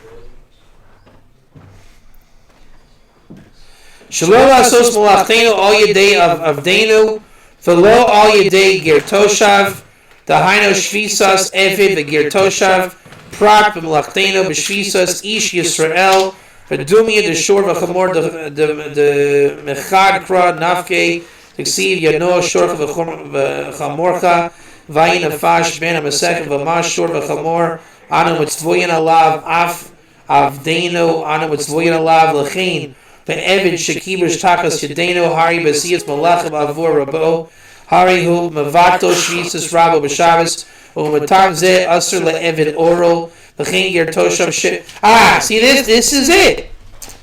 Also a ger toshav is not conquered under our hands to make malacha even for a Jew after for another Jew she'enu adono kasher hayashar al mitzvuo asot malacha avoro sha'az hari zeh ki'ilu hayisrael osa malacha al yedei ha'evid v'ger toisha baraka she'in Yisrael mitzvah malacha muter lo min ha'torah lasos malacha gam iver Yisrael.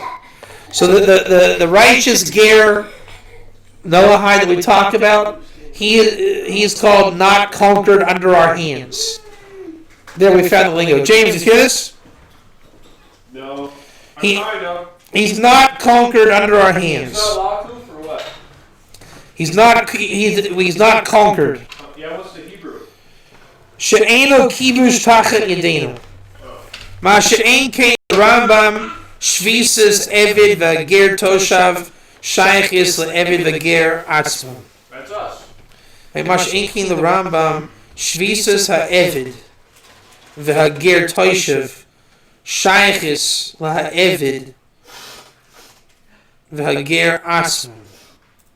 Ma she'en kein the Rambam shvisas evid v'ger toshav l'chein iser hu rak v'ger toshav shehu.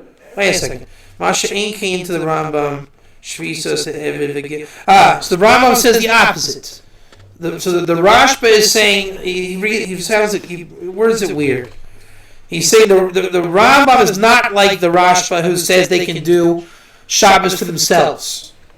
Therefore, the forbiddenness in a Ger Toshav is he's a worker for Israel, and he is conquered under our hands. Okay.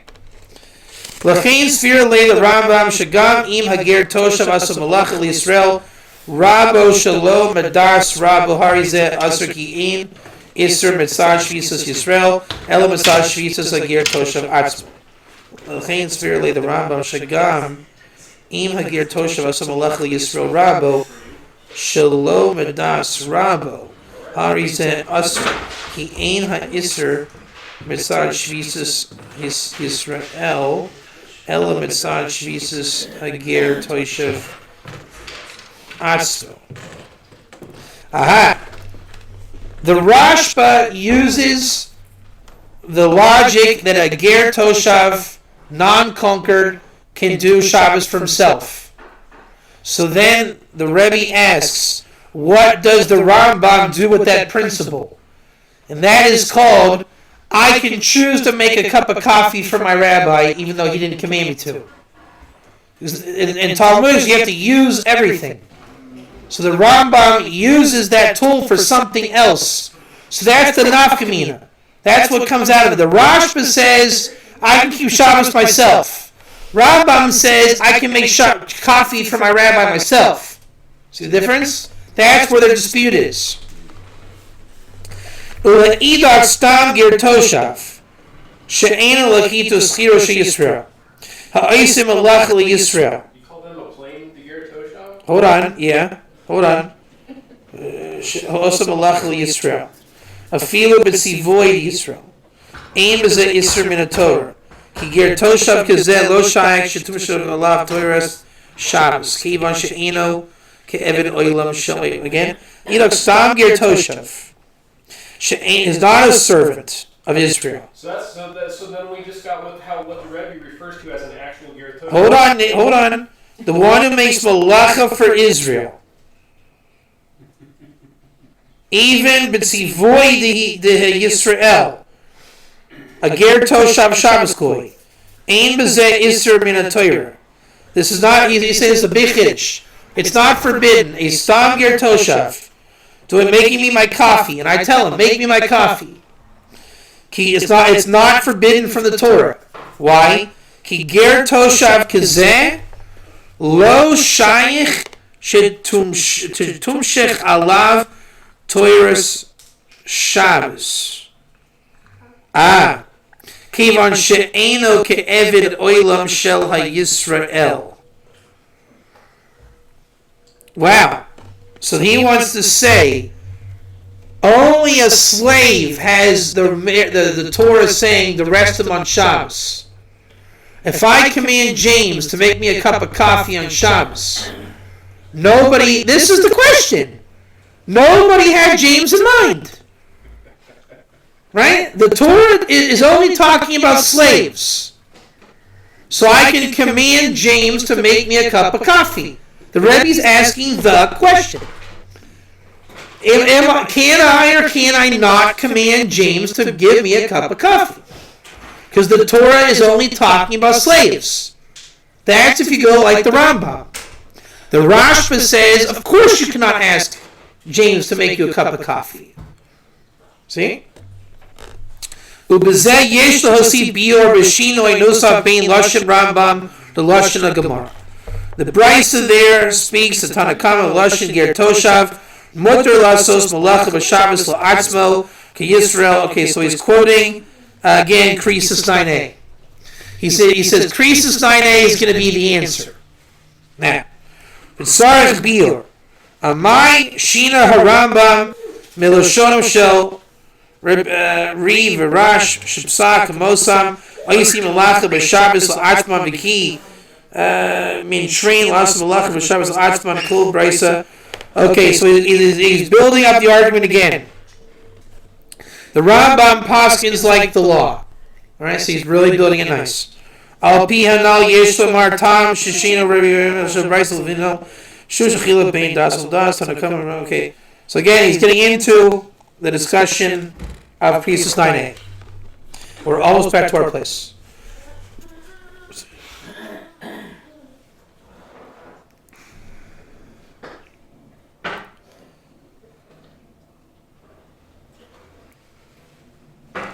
ובזה בתורץ תימו של הרמב"ם שדייק בלשונו מותרין לעשות מלאכה בשבס לעצמם. Whatever gear this is in the Rambam, they can make malacha for themselves on Shabbos. Now, is that for me, James? I can make myself a cup of coffee, or can me, James, make on my own volition Rabbi Katz a cup of coffee? It's like a new outcome, right? That's the bottom line. Kila das Rambam Divine Afash bin Amasecha v'Agir Shayach leben ha'am v'Agir Atzma. Canal. V'lo rak mitzad bittul, and not because of bittul shvisa social Yisrael. V'siyas malacha atzmam hari he geder heter motrin lasos malacha b'shabbos l'Atzma. Right here. Another question is now never mind commanding him, but are you allowed to benefit from this person? The assumption here would be yes, if that's the way we go. If the Rashba is right, then no. That's the nafta. That's the practical outcome. Right. That is the outcome.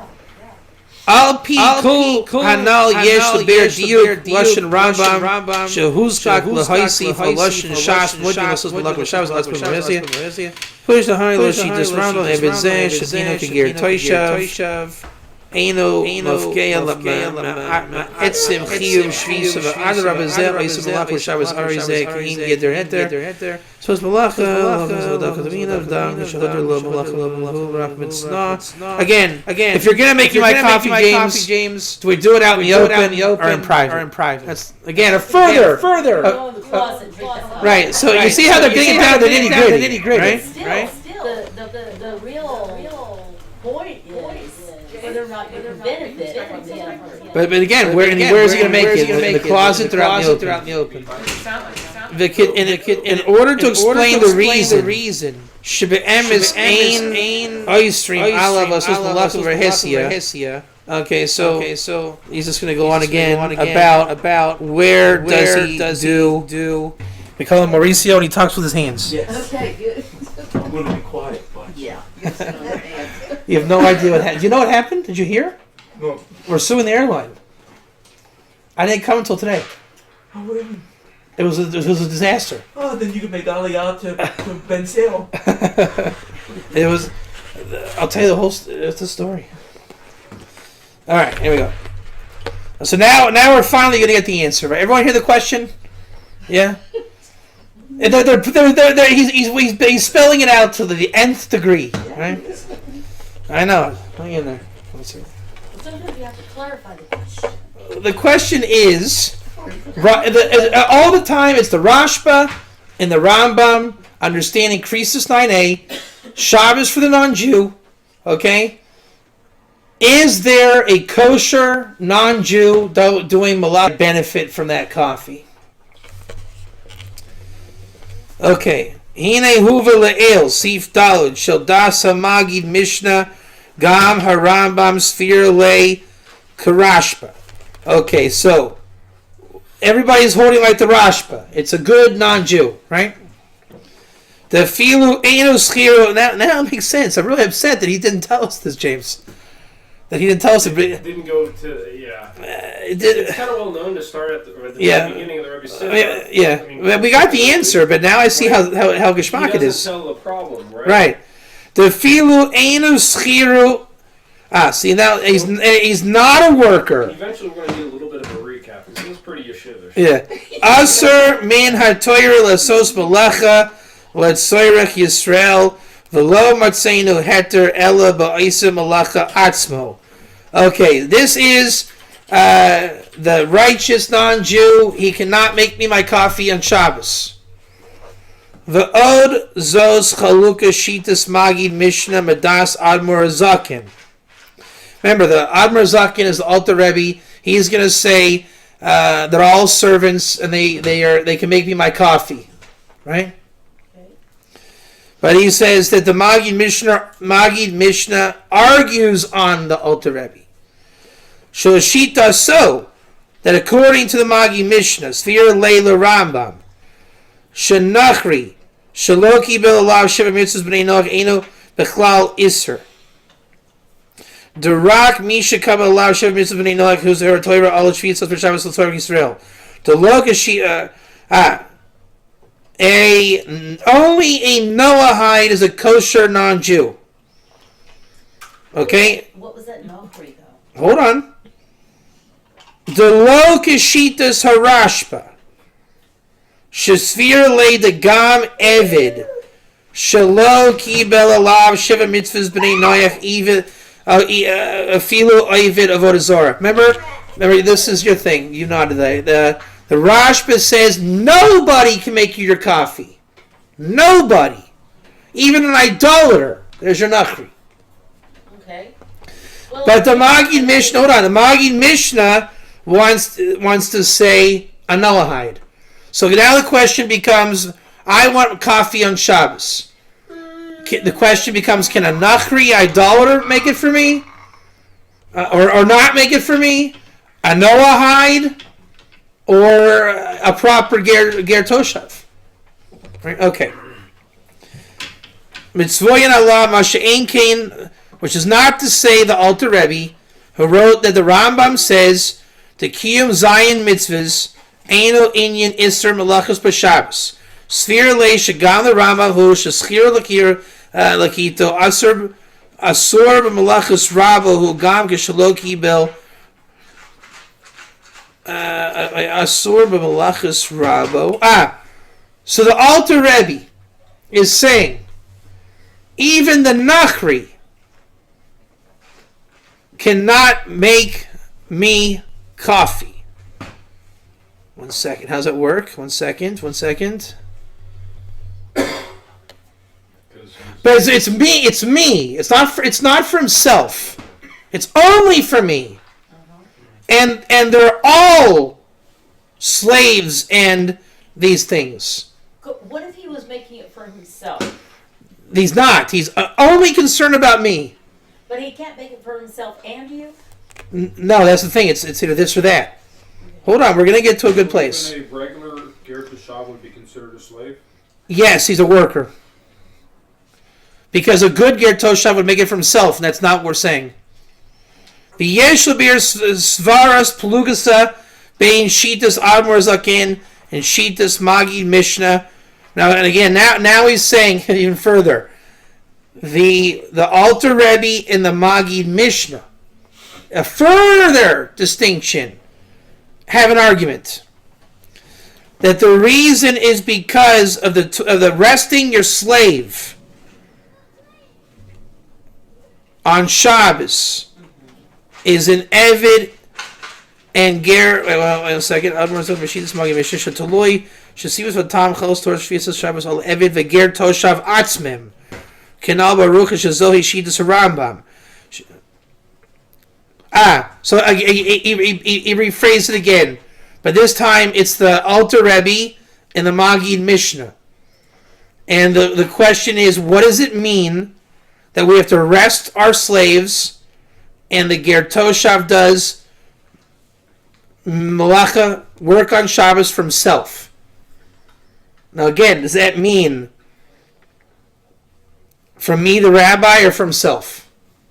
Right? So it's further accentuating the question. He says we can explain the Rambam in two ways. Now back now they're saying in the Rambam you can get the answer. First they looked at Krisus 9a. Now we're looking at the Rambam. Now we should get the answer. Mitzad Shaychusam LiYisrael the Kevan She'evet. So this is a slave. The answer is simple. He's a slave. If it's a slave, it's for the Jew. The second one is Mitzad Shaychus Shelhem Ladina Yisrael Torah Yisrael. They're doing it for the laws of Israel, the Torah of Israel. They accepted the 7 laws of Ben Noach, of Ger Toshav, of the Torah of Israel, like the Rambam says, Moshe Rabbeinu commanded to oppress the world, all the comers to accept the mitzvahs of Bnei Noach, and all who did not accept them should be taken out. And the one that receives it upon themselves is called Ger Toshav in every place, and he needs to receive by the three friends. He's saying that the Rambam, Hilchos Malachim, chapter 10, halachas 10 and 11. Chapter 8, halachas 10 and 11. This is your famous thing from the Divine Code. This is like their mantra. That Divine Code, listen here, Mr. Bob Wells. According to the Rebbe, the Divine Code theme is James Gosnell, not the slave. The slave is not that Rambam. Okay? So the whole question is, how do we understand the Rambam? And there's two places of the Rambam: slaves and good ger. The slave is the one we talked about, circumcised, mikved, the Eved Kanani. That's where we said 2014 in the Rambam. The good ger is chapter 8 in Hilchos Malachim, halachas 10, 11. What is it, Bob? Chasidion Mosa'olam. So the Rebbe is saying that's the good one. The slave one is the other one. You might call that Hilchos Malachim, chapter 10, 9, and chapter 10, 10. And then that's why in the Ger Toshav, the Surabia, where in chapter 14, finds the Ger Toshav, and then what is it, a couple of halachas? So no, the next one is the one that's the worker that we don't have. Exactly. That's it. Okay, so Hold on. well, Wait a second. Shahari Kiba Lav Horus Torah Yisrael. Okay, How are we so doing on the vocabulary? Are people understanding when you say star and hold on. sphere? So now we have two footnotes to do. This is the kicker here. Hachi, wait, I just want to. You know what? I'm going to go against Rabbi Gerlitzky again. I want to finish to the end. Hachi Sphere Lay. So for that, we can say that the Magid Mishnah, Shaladas Harambam, Shvitas Eved V'Ger Toshav Hi, Lo Rak Bifnei Shaychusam Lenichsim. It's not because they're getting material reward for this. Mamon de Yisrael, Ela Gam Mitzad Shaychusam Ledine V'Toras Yisrael K'mosh K'sav Rambam Atzmo Begeder Kabbalah Zion Mitzvahs Shel Ger Toshav L'chein Bein Yanim Shayachim L'Yisrael. Oh, wow. Hainu Ka'ose Malacha Avur Yisrael Nimsha Gam Alav Ha'inyan Shvisa Shabbos. Just like you can't make me coffee on Shabbos. What's the Malacha Avur? Nimsha Gam Alav. Wait. Hainu Ka'ose Malacha. You do Malacha. Oh, just like you would have made me a cup of coffee, you can make yourself a cup of coffee. And that is considered resting on Shabbos because you didn't make it for me, you made it for you. Mefarish Makul Makom Shodas Rambam on the Rambam of the worker, the servant, Lav Dafka. There it is. Can't believe you didn't tell me this is nuts. Ella Kol Sha'osa Malacha Bishvil Yisrael Aser. Not just the worker. He says you cannot have anybody make you a cup of coffee. Ki tam ha'isr hu mitzad etzim sham ger toshav. O avadim shekibu aleihim sheva mitzvahs. So a ger toshav is a holy ger. The slaves, whatever gauntlet you want, which is again the original Rashba. Everybody, nobody can make the Jew a cup of coffee. From slave, servant, to righteous non-Jews. Whether commanded or of their own volition. Yeah. well, this is very interesting. Wait a minute. Kivu Leim Sheva Mitzvah. Okay, Shahari Hain Kager Toshav. So this is nice. He's saying, if a Ger Toshav, you cannot make me coffee.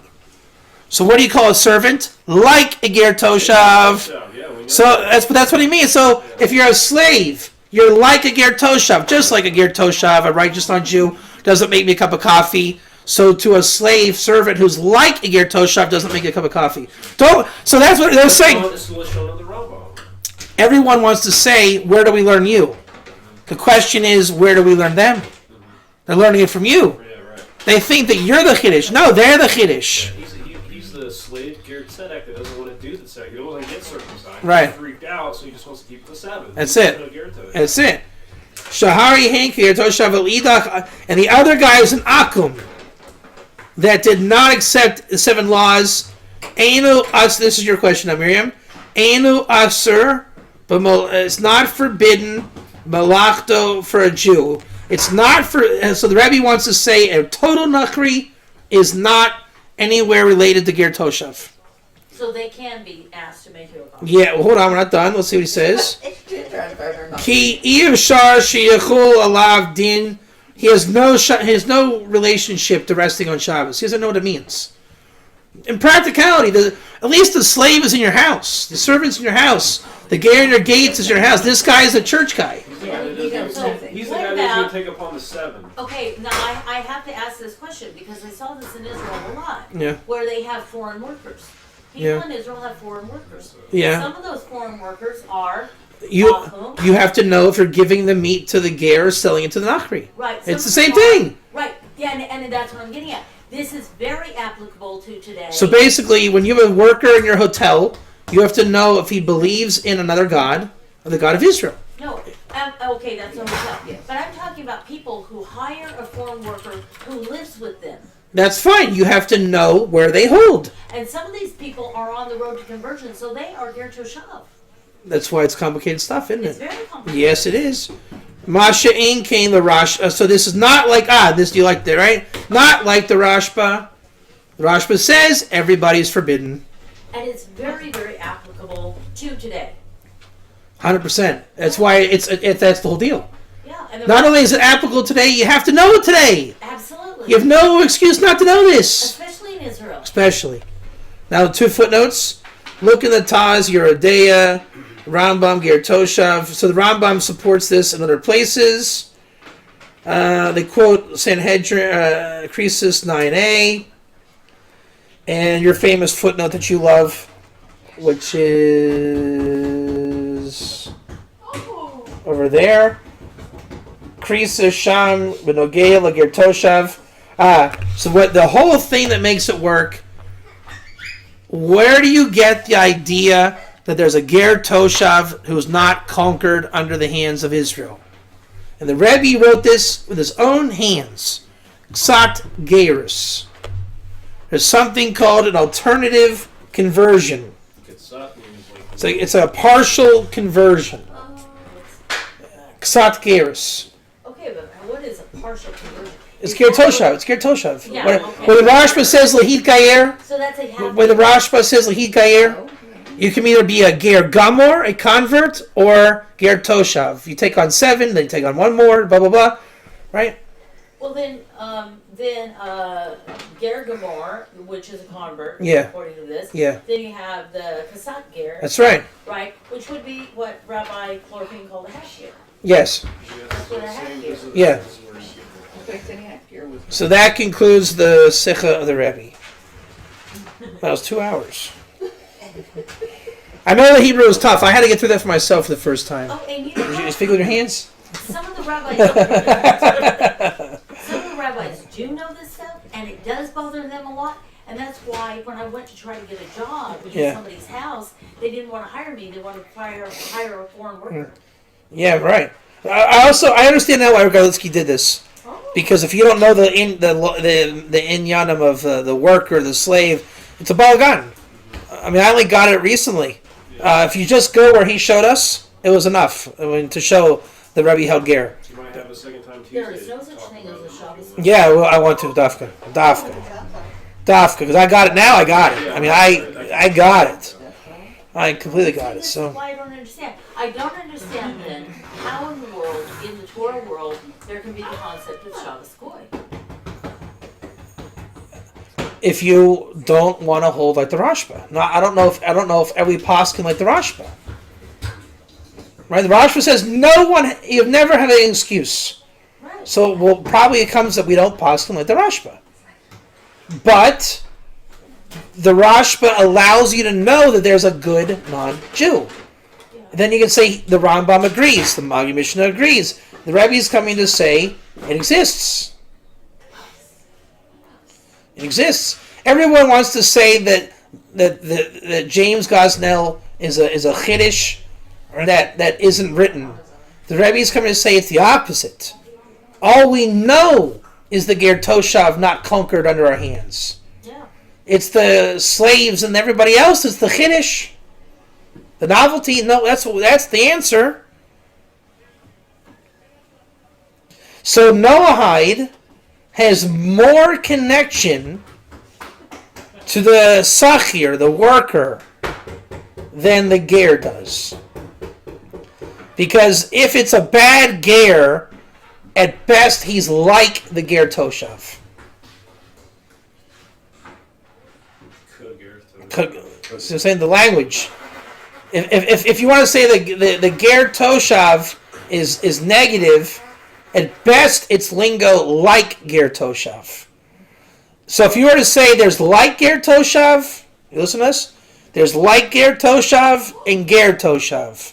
Which here's the golden question. Where's the Noahide? Like Ger Toshav. That would say that the Noahide is the Eved. Exactly. They are. That's right. They're the worker. Because Michael Schulman Poskins of Rambam 10.9 Dafka. Dafka, it's written in the Divine Code. They hold 10.9 is the thing. That is like Ger Toshav. That is the thing. They want to say that 10.10 is 10.9. It isn't. Noahide is Ka Ger Toshav at best. Ger Toshav is not Ka Ger Toshav. Ger Toshav is the basis that you learn Ka Ger Toshav from, according to the Lubavitcher Rebbe. I just became Lubavitch. You just got I Lubavitch. got that on record. We're simple Yeah, to we're hear simple that. here. So what the Rebbe did, my voice is gone as you can tell.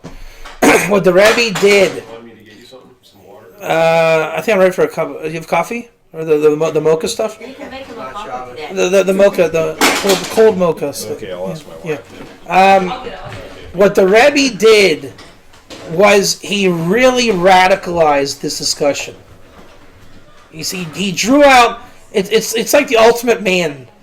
You know, you never pick your socks up off the floor. You call me lazy? You calling me lazy? So that's what he did. He's like, he says to the Rashba, are you saying there's, he pushed it to the max. And then when we came out of that arena, he went to another arena and pushed it to the max.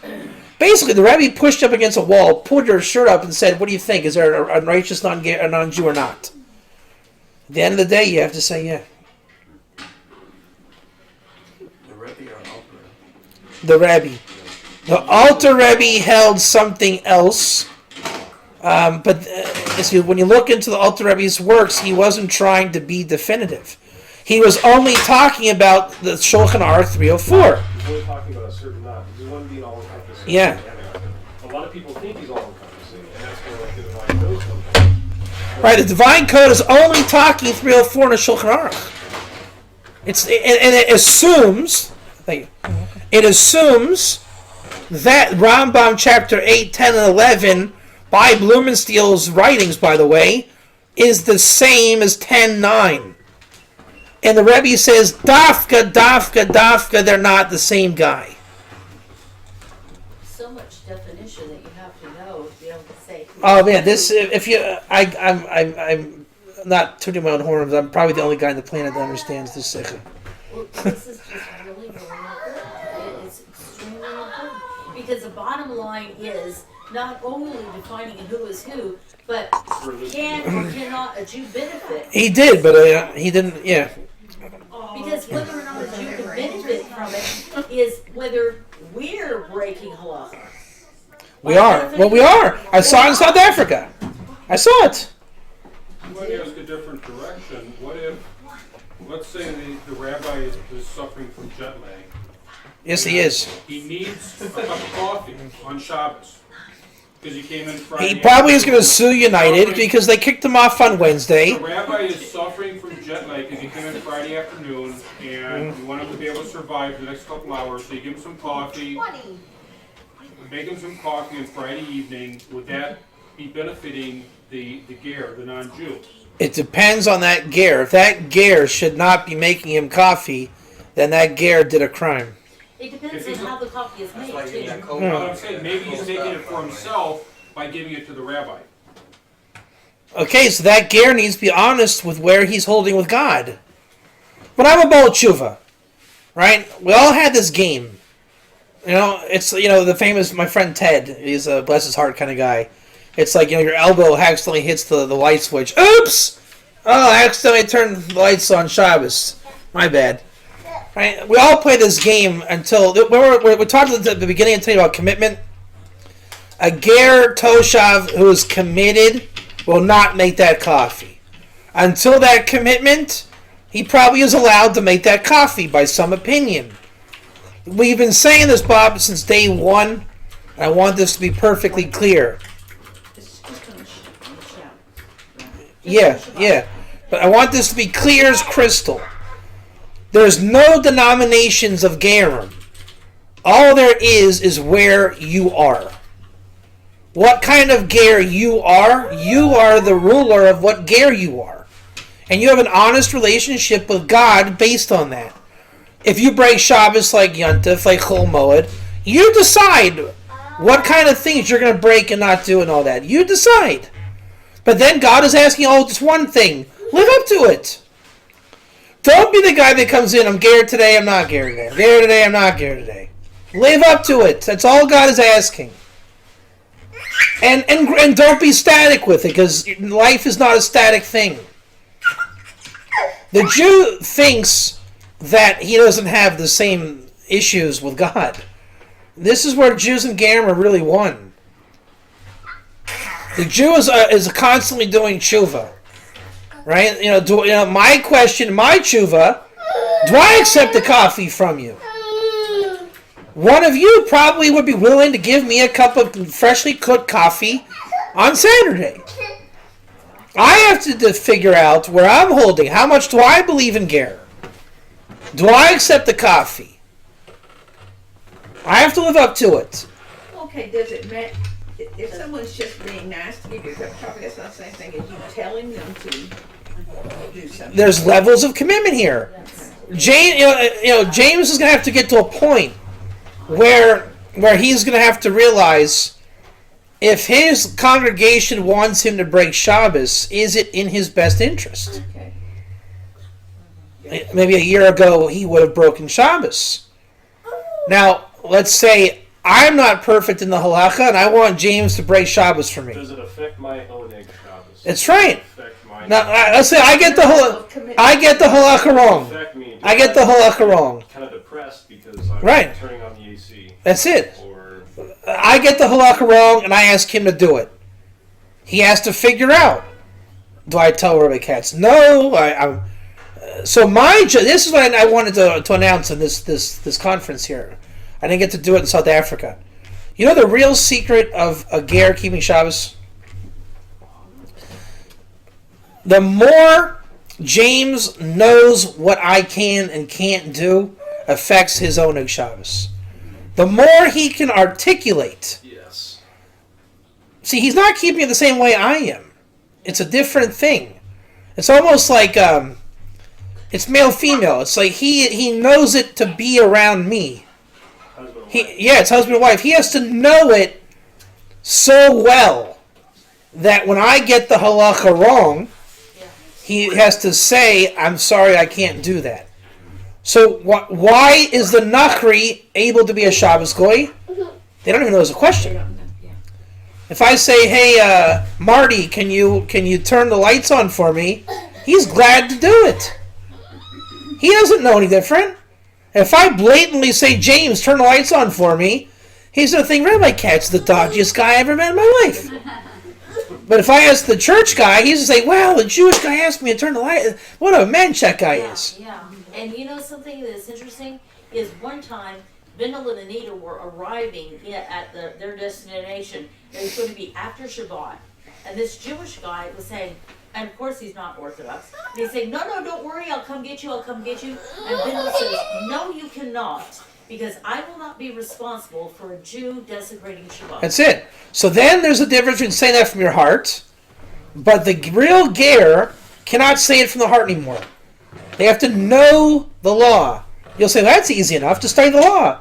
But we see the law is very, very difficult. So the ger cannot keep Shabbos the way he wants to until the Jew knows the law and can articulate it. Then the ger can articulate it back, and then he can keep Shabbos. And that's when they're redeemed. So That's that's right. part of our responsibility. We have to know it's of guarding the nefesh of the nations. 100%. Absolutely. 100%. Big time. That's huge. And you don't get points for saying, James can't just say, I'm not doing anything for you. Maybe he that's not an honest answer. Maybe he can do something. And that word here, yenefash, in relation to the ger, that is, to Everything. the Jew, that you are guarding the nefesh of the ger. That's it. It's true. It's amazing. With this, between the Nakri and the Ger, Yeah. you have I'm trying to think of the term, a curve, as like a learning curve. Yes. That's right. So it's really the same, it might be the same person, it might be the same halakkas from the perspective of the person. Yeah. And it's just Right. the awareness of it between the Nakri Yeah. and the So then that's the next step. What do you do with the Rashba? And let's just say there's 4 opinions here, right? We know that there's a Nachri, a Ger, so then we have to really work it out. What I'm saying is from the perspective of the person, Yeah. is there a Nakri and a Ger, or is it just simply for that person a learning curve that Both. one person is on? Those people in my hotel were Nachrim. From your perspective, Also from theirs. They didn't know. They don't know what Ger Toshav is. they don't know what the Nakrim is. They are a Nachri. More of a Nachrim. They, from your perspective, they may be. What I'm saying is from the perspective, They can't be a Ger Toshav by They definition. don't know the difference. They can't. That's what makes them. That's what makes them a Nachri. That's why the Rambam says that Ger Toshav, he is not a Avodah Zarah, and then he keeps the 6. That's why he differentiates between the first, which is Avodah Zarah, and then he goes on to say, and then he also keeps the other 6. They're not a Bardas. I'll prove it to you. Reuven came home complaining to me that the girl at school was hitting him and throwing paper. Reuven's going to find out he's called a ladies' man. He doesn't know that yet. That's why the Rambam also says he's Hasidim Motal. So right now he's just called a kid being picked on by girls. He's going to grow up and realize he's a ladies' man. Okay? So then the Nachri doesn't know. That's what makes him a Nachri. He's defined by his not knowing. James, let's say, is the ultimate, just for example here, this is not true, James has a way to go. We all do. Let's just, for argument's sake. James is the opposite of a Nachri. He is articulate enough that he knows the law enough that he sounds like a Ger Toshav. I'm just making this up for context, right? How do you know a rabbi? From a Torah scholar to a guy who's been in yeshiva a couple of years. How well you can articulate the law or the subject matter. The Nachri can't say anything. That's why he's a Nachri. On one hand, you can say the distinctions lie where you are in your articulation. Right, but when we're talking about the divine code, Yeah. it was written, I mean, that's 90% of the divine code. All the ones dealing with the 7 mitzvahs. Yeah. The divine code was written entirely from not the Ger Toshav who's not conquered. They say that openly. Ask Moshe Weiner and Peretz about 10:10 and 10:9 in the Rambam. I have it on recording where they say it's the same guy. To the 90% of the book, Yeah. more than 90% of the book, I'm not talking about those two little details. Those are the whole details. Little detail. Those are all the details. There are two chapters in the book. One has maybe Let's say we had a- sentence on the Torah. Okay, One sentence. so let's say we had a great talk here. And on Wednesday, I leave and I say, James, thank you for opening your house. You're a great goy. The whole talk goes out the window. I got it all right. I said everything right. It was great, Rabbi Katz. James, you're a tremendous goy. Keep it up. Really invalidates it, yeah. So one sentence in the chapter on Torah gets people upset, impossible to get past, looking at the rest of the Which chapter. one? Which chapter? Which one? Chapter The 5, chapter 5 Foundations talking of about Torah. the talking about the Gentiles who hide. You're ignoring reality. No, but the whole rest of the chapter explains how it's possible to study Torah. No, study. No. Hold on. Oh, you're the Lamed. You're talking about Lamed versus Osik. Lamed and Osik are two different words. They try and breeze by it by saying, "Oh no, you can Lamed Torah." Yeah, they break the You just words. have Osik, you know what Osik means? A yeshiva guy is Osik. It's a word. It's an Iker word. Isaac B'Torah. Lamed is when I bring the guy in church to turn the lights on.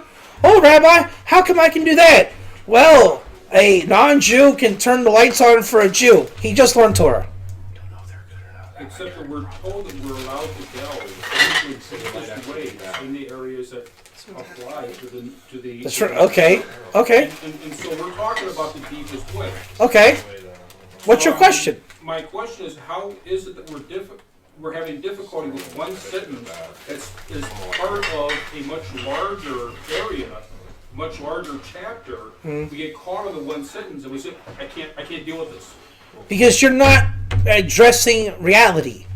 Why would I want Michael Schulman, the author of the book, says they only go by 10:9 in the Rambam. I didn't make him say that. I wish he wouldn't say it. Then Blumenstiel, who he's in cahoots with, openly, they wrote about chapter 8, halachas 10 and 11, that is a slave worker, that ger toshav only shaykh for the Jubilee. That's just not true. That chapter 8 in the Rambam has nothing to do with Michael Schulman's ger toshav, or ben Noach, or whatever word. It's a different universe. They consider it the same universe. They butchered the learning. Sometimes they got it right by accident. Most of the time they got the words wrong. The practical outcome isn't great at all. Why never even changed it in Sheva Mitzvahs from Right, but they worded it in a way there's no great outcome. Sometimes they say a goy can learn Torah, then they'll say a goy can't learn Torah. And you say, okay, they got one word wrong and one thing. Well, how about getting it right all the time? It's one component of a much larger exclamation. You have to have the one component and the much larger exclamation. Yeah, that's called the New You can't take Testament. the The New one Testament out. got a lot of things right. No, Let's go learn the New Testament. It's literally changing Torah. Is what the Weiner. They got it wrong. Lamed and Vav. I mean, Change it from gold. seriously, you can't get it wrong. They have to get it right. In all this discussion, I've never heard any criticisms of any of the 7 mitzvah units in the Divine Code. I've only heard criticisms of these 2 areas. No one's criticizing them when there's 7 laws. Rambam 10:9. How would you get wrong? Don't steal. How would you get that wrong? You can steal a Mercedes on Tuesday? So the Divine Code in those areas is okay. 100%. I've been saying this since day one. And the For area- for is the 10 chapter on prayer for okay? what? Is the chapter on prayer okay? I didn't read it so in detail. I think so. I have no problem with the Divine Code, as long as we say what it is. It's Rambam 10:9, not 10:10. It's not. It's the goy. It's the goy. So It's the akum. It's the sachir. It's the evid. It's not the Gentile. okay, then going back to the question I was having concerning the Nakri and the Ger, concerning Shabbos, it's how much aware the person is. That's right. So if I would tell that Nachri to turn my lights on Shabbos, and he said, Rabbi, this is pretty great. Is there a way I can study? Would I give him the World of the Ger or the Divine Code? I would give him the Divine Code. I would also sell him the book because I want to make a lot of money.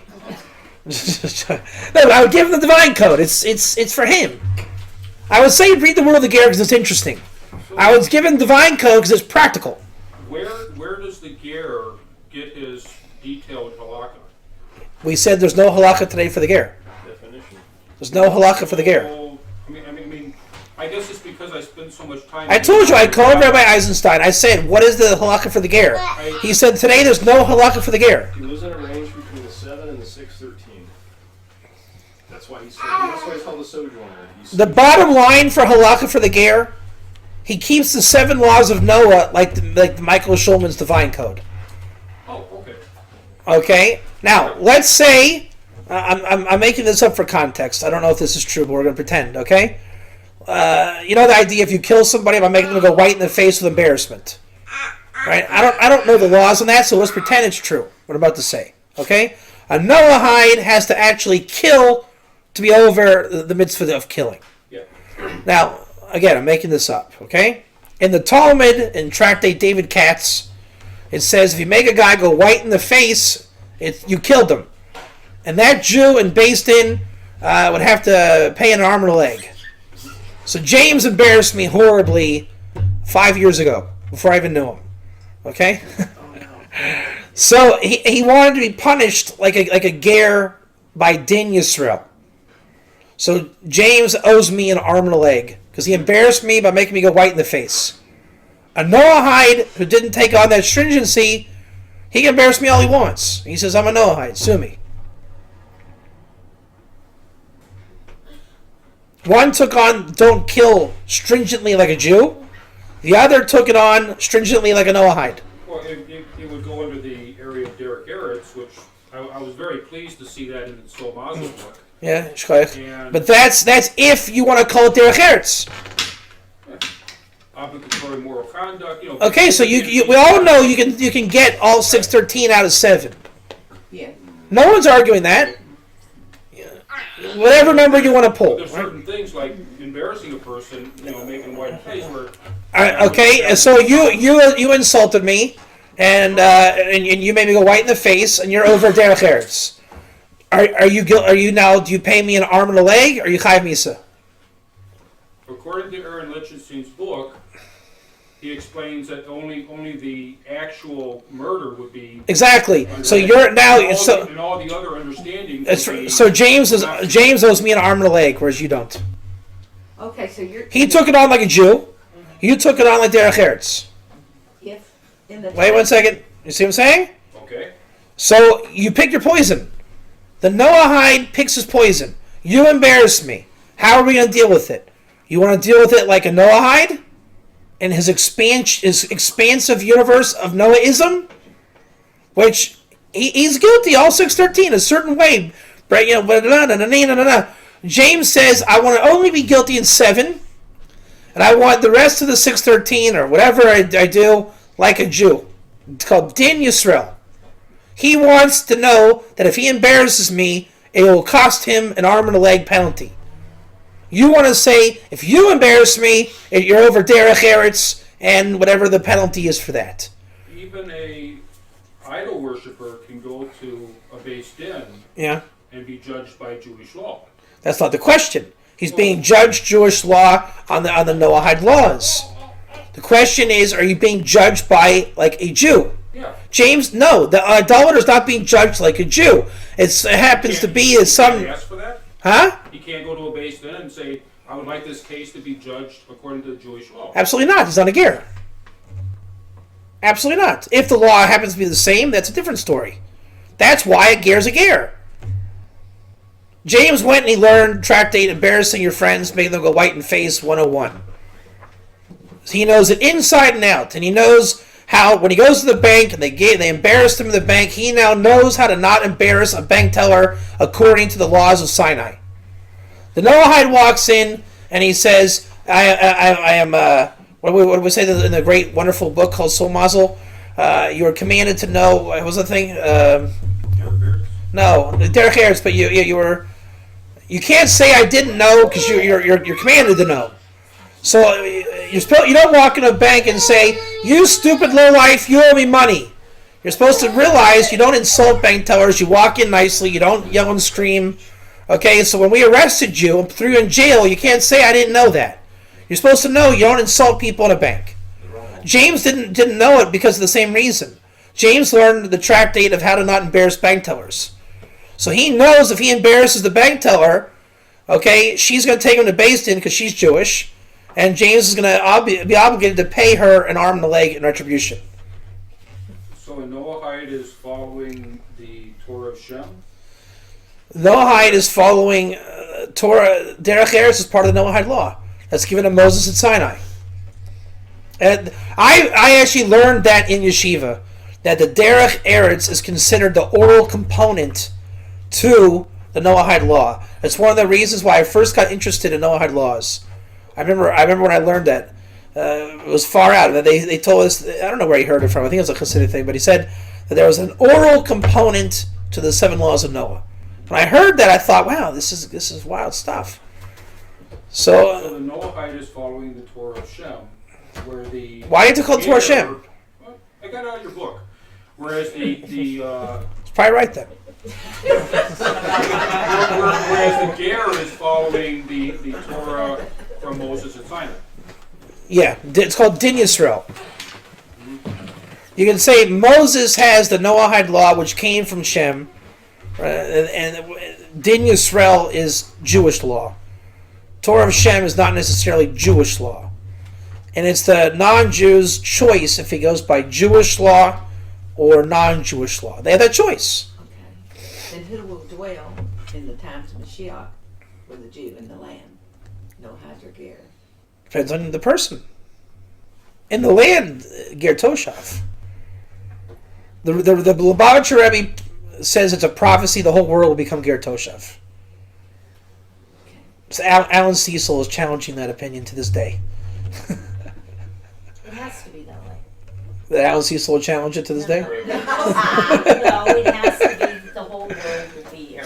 Yeah. Because of consciousness. It will be. Yeah, because Alan Cecil actually believes that the world will be secular in the time of Mashiach. Really? Really, Alan? Why? God won't be known throughout the universe. Whatever time frame. Okay, seriously, we're gonna be reading secular by design when Mashiach comes. Where in the I'm world sorry, does we're he not. even get it? You have to throw out the Rambam, and you have to do. It's just silly. You have to throw out all the prophets. You throw out reality. Yeah. If God revealed Himself right now, we're gonna say no. Not interested. Go I away. heard in certain parts of the world, if they didn't come to Sukkah or whatever, they wouldn't get rain. Well, that's not God consciousness if they didn't come. That's What? hard. Huh? That's just hard. That's reward. The bottom line is when the world's repaired, God consciousness will prevail. Yeah, the Ger Toshav can be immature, and he just wants to receive reward, but there's still that reward is still there, and he's conscious of it. He will come. And the real enemy to Alan's system is he thinks in the end of days the Jewish influence will be contained in the land of Israel. That's crazy. That's what I'm saying. What about the waters flowing out of the temple? Well, how about the third temple itself is a contradiction to All the that. nations go up. I mean, what? That's crazy. Yeah, I know. It's a crazy world. Kabbalah itself teaches against that. The Kabbalah teaches explicitly the third temple. When you go, I mean, what are you gonna do? Not ever go? You know, it's God consciousness in the temple. It's just the way it is. How you feeling, Bob? We're to stay up past midnight, right? Yeah. These are the same people who think things like this who say, we don't need the rabbis. We can do it ourselves. That's it. That's part of it. That's usually You think politically your libertarian, and they don't like consciousness authority. They don't want to be told. They say that out loud for everybody to hear it. And I could name names, but I won't. Thank you. I did for you. Well, you named one. You didn't know all of them. I know one. So I mean, what you're saying about the 7 mitzvahs, a lot of some of the 7 mitzvahs are one of the reasons is so that nobody really harms each other. It's not so much. It's more like almost a humanitarian thing. All right, so we got the Rabbi's words. It was interesting. What do you think?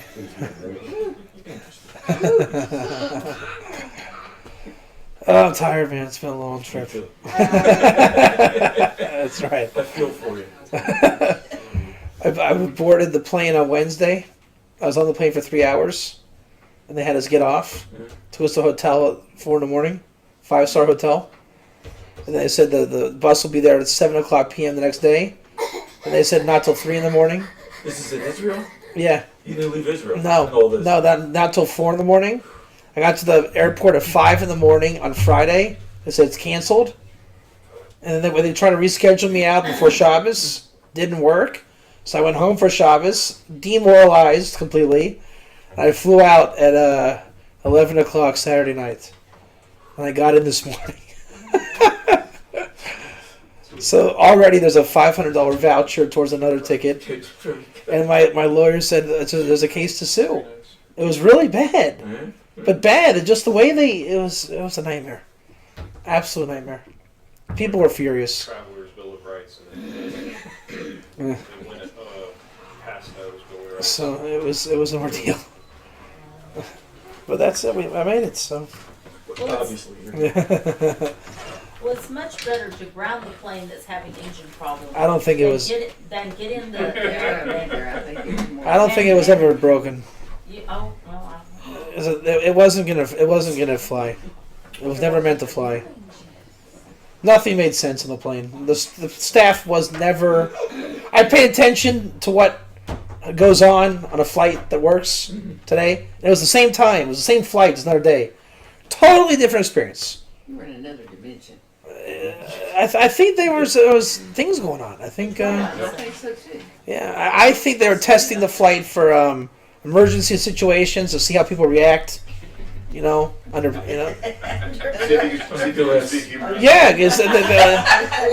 look, you need to know how to train a staff for those things. How else would you find out if not in real time? So I gave him a lesson.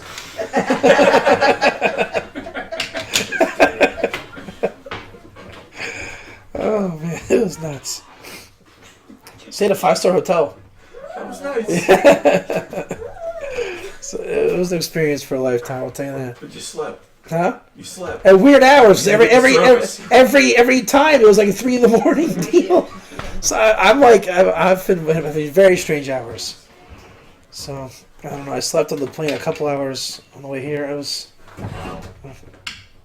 We've been doing this since what? Since 11 a.m. Nonstop. Wow. So I think I've reached my max. Yeah, I was on my 50th cup of coffee. 9 hours. I was afraid to drink coffee in the airplane. So I was in the middle seat. I didn't want to bother the woman next to me. It's called gravity. We had this happen to us once. We were coming back from Germany. We were in the military, and it was during a gas shortage, and our plane froze up over in New Jersey, and so they couldn't send one. We're all waiting to get on, going through everything. Yeah. We just stayed in this little hotel with the army. Nice mic, James. We could have our bags already checked. Oh yeah. Oh man. So we had to ride a That's what I bus got. at the hotel. That's what you got?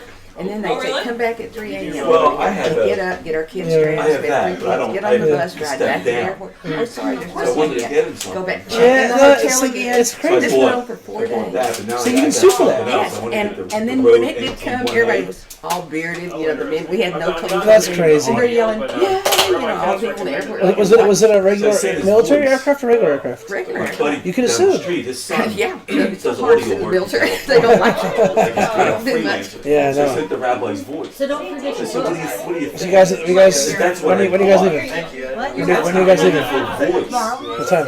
It's more like for instruments. It's a wide range. All right, so I'll see you. I'll see you tomorrow. I have a Blue Yeti too. Where are you But I have the staying? one down. I just have the Blue Yeti. He's got We the didn't Blue know. Yeti. Don't forget your Professional. That's Professional. books. I got them in my suitcase. Oh, that's a different set. I think so. I think so. Okay, okay. I've wanted those for so long. Oh, good. It's just I'm glad you thought of that. Yeah, yeah. I owe you money. I gotta see how that goes. Oh, okay, all right, no worries. But you can do me a favor. Make a tally for me, so I know Make it tally of what? how much, and then I'll send it over. Oh, okay. Can you know? Yeah, Yeah. I can. Let me know. How much did they say? Yeah, it should be documented on the site. Okay, I can. I'm not having my headspace to. That's fine. I can't do it here. I'll do it later. Okay, well, just send me an email, then I'll send it over. Okay, we can do that. We can come back to that. It's always wonderful. And I've been fighting that fight for so many years. There's no such thing as a Shabbos Goy.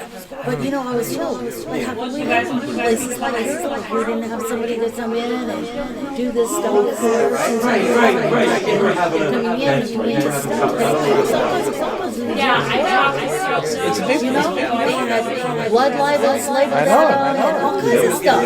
What do you think of the Rebbe? You think the Rebbe's good, huh? It was good, but it's hard to follow. Very hard. That's why I realized I knew I had to go right from the beginning. There's no way. But the bottom line that he said they're scared, that's all. Yeah. But then it brought up all kinds of questions because, you know, I mean, I've watched in Israel where they've got these foreign workers. No, but that's the whole question. What can you benefit from, and who are they? It's very complicated. Yes. And you know, it's the same thing as when it says that you cannot benefit from cooking meat and milk, even your animal. Yeah, but do you know where the law, the Shulchan is of not having Shabbos Goy, of having Shabbos Goy? The case itself. A goy is in a park or something, and or somewhere he lights a light.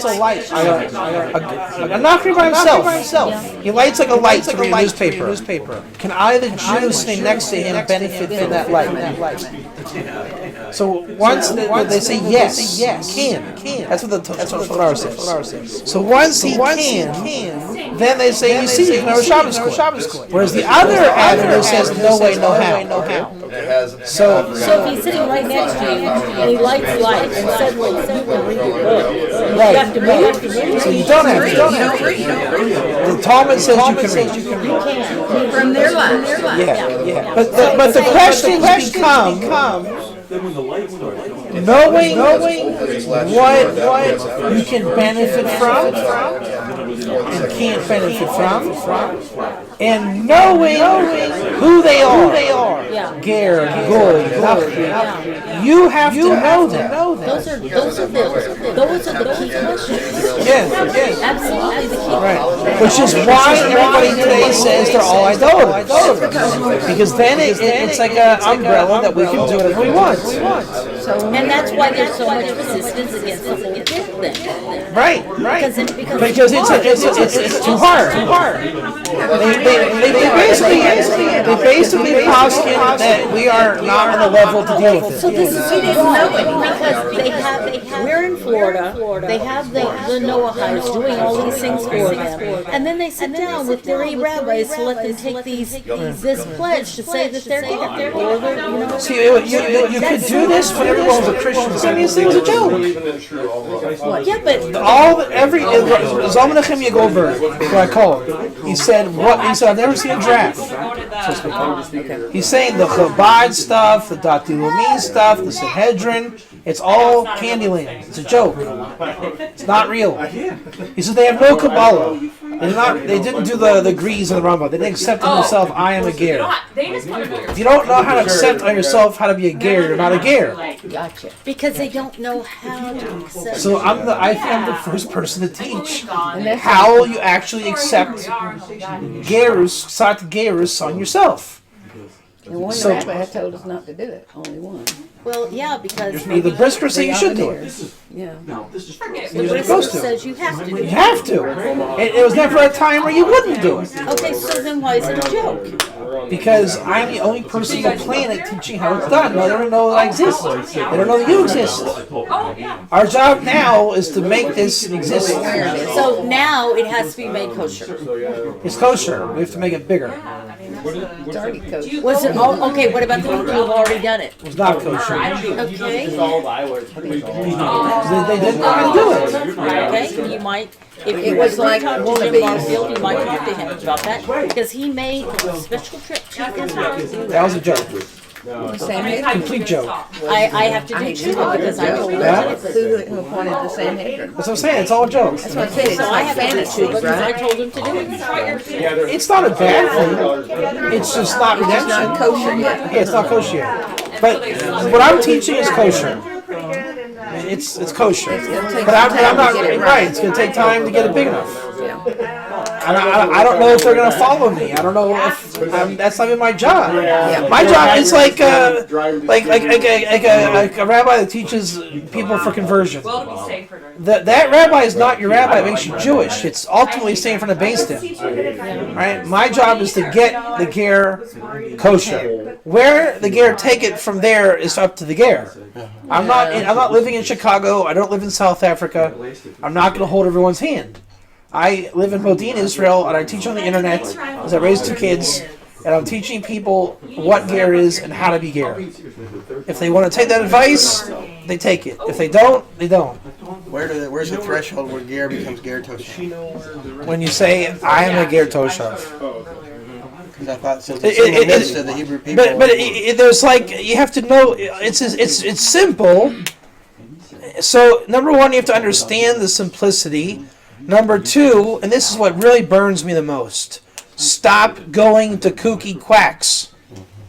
Stop looking for the new Breslov rabbi that says, I like non-Jews because they're special. They say, well, he likes us. Stop falling for the rock stars. Stop falling for the certificates. Stop falling for it. Okay. It has to be kosher Torah, period. From here. That's it. In my experience here, living in the Jewish community, it really comes down to Hilchot Malachim 10:10, the Ben Noach that gives tzedakah, the Jewish personal receiver from you gives to the Jewish poor, and he now has a mitzvah l'chiyuso to sustain you, not just physically but also spiritually. If he's growing with you, if he's teaching you, and you're going back and forth, and then that's a good thing. But if he's just going to teach you the Sheva mitzvahs over and over and over again, and you need, you want to get into something different, that's a difference. What we have done, James and I, which I have a different relationship with everyone I work with. And James is the most communal ger of everybody. Everyone knows that. He's in a community. That's why we're here. My job is to basically just keep the sources going, to keep him. How would you describe it? You're like an associate rabbi. Right. I have a rabbi. To keep him mekubal. He's kabbaled, which means accepted on himself. He understands what needs to happen. And so I have a connection with him, and I have a connection here to the community to try and reveal that to them. I know it sounds really weird, but there's a lot of people that don't know this concept, even among the Jewish community. And he'll be the first one to tell you, Rabbi Turns is rabbi, not me. So if Rabbi Turn starts saying all of a sudden all the Gerim can have mezuzahs on their doors, James says, great, now I can have a mezuzah on my door according to my rabbi. And let me put it this way. If Rabbi Katz and I just talked all day, what would we actually accomplish? Not a whole lot. We'd feel pretty good. But we would get the thing done. So I have to do something in the world. That's one of the reasons why I didn't convert or whatever. Like, what am I going to do? There's plenty of Jews in the world. We have to do something. And when it says make for yourself a rabbi, you are literally making that rabbi. Like, you really are. Interesting. Right, that's why James is not my student. Meaning I don't dedicate all my time to one or two. I'm working on every one at the same time. And friendships doesn't really come into it in terms of time. I go where I have to go to do what I have to do to get it done on the biggest scale possible. So there's people I don't talk to for a while. This gets us off. Yeah, you learn. I just listen. You learn on your own. I You learn listen. on your own. I You wish, get I stuff. wish Anita could have been Talk to here. Rabbi Katz. That's But it. The whole time you're communicating with hopefully somebody else, Yeah. and but you got to learn. Getting there. Yeah, learn on We your don't own. have. Come over a little bit more often. Of course, That's I it. think she So would have And it's on your own pace. Don't think like, oh, well, this person is here and I'm like there and things like this. No, it's like if you are Gary, you are in that dynamic, whatever that is, and there's a place for you to teach somebody and to spread whatever it is that you're spreading. Ger. They be considered? I know it says Ger's a fourth family or whatever. Is that talking about the convert Ger or any Ger? I mean, Ger is Ger. Ger is Israelites. Dafka. Yeah, he's already Israelite. Yeah. So he's talking to Ger Toshab is the people. The people are the fourth house of Israel, Ger non-Jew. The Ger convert, how do you know he's a holy Jew? Because he can marry holy Jews. Right. A Ger non-Jew cannot marry a holy Jew. Again, the word holy is used in terms of the distinction of where they fall in Kohen Levi Israel Ger. Yes. And this is a term could you call a Ger maybe the fourth? If you say family or I don't know, Fourth house could of be Israel. like if you're from England, you're English back in, but England, Great Britain had all these other, Australia and Canada. Yeah. If you're Australian or Kenyan, you're part of the Commonwealth of Israel, England, of Right, so Britain. this is what I'm saying. So Yeah, would Ger is part of Ger Israel. be like a Commonwealth of Israel. Yeah, Ger is part of Israel. Term Fourth I house. thought would be cool. It's a fourth. Not Israel, but Commonwealth. It's a fourth. That's what I'm saying. There's Kohen Levi Israel is the holy houses of Israel. The Ger is not a part of the holy house of Israel, but just a part of Israel. But that's why you have the Ramchal saying Mashiach is when the Ger are attached to Israel. It's of Isaiah calling them the Nova, right? It's like the salvation project, making the Gerim attached to Israel. So some people are born in Israel. Some people are born. Let's say if I'm a Cohen, I'm a Temple Israel person. So the whole point is, what is your function in Israel? Some people's function is being attached to Israel. That's an exciting function. That's awesome. Yeah. It is. It's exciting. Because that's what gives Israel purpose, is to receive the Ger. It brings on Mashiach. It does. The whole messianic process is attaching the Ger to Israel. It's an amazing. It's awesome. It is the biggest thing I ever heard. It is. That's why it's called the Nilva, who attaches the house of Jacob. Yeah. Israel exists for these people to recognize and come to Israel. That's how we do Tikkun Olam. Right. That is it. Yeah. It's just as exciting to be a Cohen of Israel, which is not that exciting, I hate to tell you. But the Ger element is the dynamic. Look, people, is this not exciting? Oh, yeah. This doesn't happen in Judaism. I never once had an experience like this in Judaism, where Jews got together this excited to be a part of Israel. We don't do it. It's not exciting. It's sad. I guess Eric told you what happened Friday night. No, I didn't hear you. Oh my goodness. Something happened there. All these black hats came in and sit around the table. They sat there, and mostly Mike was talking. Yeah. And he would say things and they go, phew! And they were just like blown out. Yeah. They were totally. Well, James was there. Were you there? When I Friday? got there no, late, it they was- were spaced out. They looked they like they got were- hit with a sledgehammer. Oh, it was the unity of brothers. It was like It was Ordained. the unity was like amazing. So it worked, huh? They were It was they were we couldn't. I went to the we bathroom and cried. and I was just like, it was just something It was I something never I'd never experienced in my seen life. And Travis says he almost left his body. He said, I've never experienced it. It was just... It was amazing.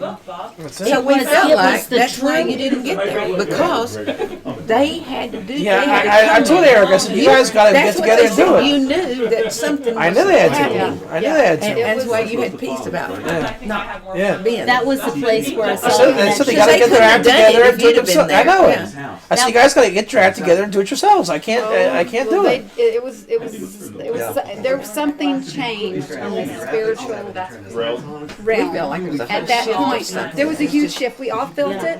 Yeah. It was Listen like to my 3 classes on Rabbi Nachman the Ger from South Africa. I I described started that. at that. It's really good, but I haven't I finished. described that process at Jock's house. You got to hear that. Okay. It's very important to hear that. Yeah. So But see, this things are is shifting and the happening. connection. This is the real connection. Yeah. And I mean, They came in for not- so many not years. negative, You know, but not- Yeah. the main thing that Jewish people thought was our only connection with these people is the Shabbos boy, and that's it. Yeah, that's kind of But there was a real soul connection there. That and a humility that came out of it. I mean, How many it's Jews were there? about five. and they kept coming in. Yeah, They started out kept with a coming. We couple, kept getting and then more. another one come in, and another one come in. There was at least five or six because there was a couple. Okay, like there was Walter. Well, there were some that were the and, Walters came Jan- in later. but no, he There- was, It started out two, and then whatever. three more. Anyway, the next morning, before Shabbat services, we went over to the shul with Simcha, and what is his name? Lubin? Jonas and Lubin. Yeah, he asked us to come into the room with him. He got out the books, and we were studying about the head of Asaph together with him. And so, the one guy is doing the thing for the Kiddush afterwards, and he looks up and goes, "Who are these people?" And that's the normal reaction that we're used to. Yeah. But this was like, come study. Who are you? Oh, he was an older man. I don't know who he is. Who is these people? But, it's just like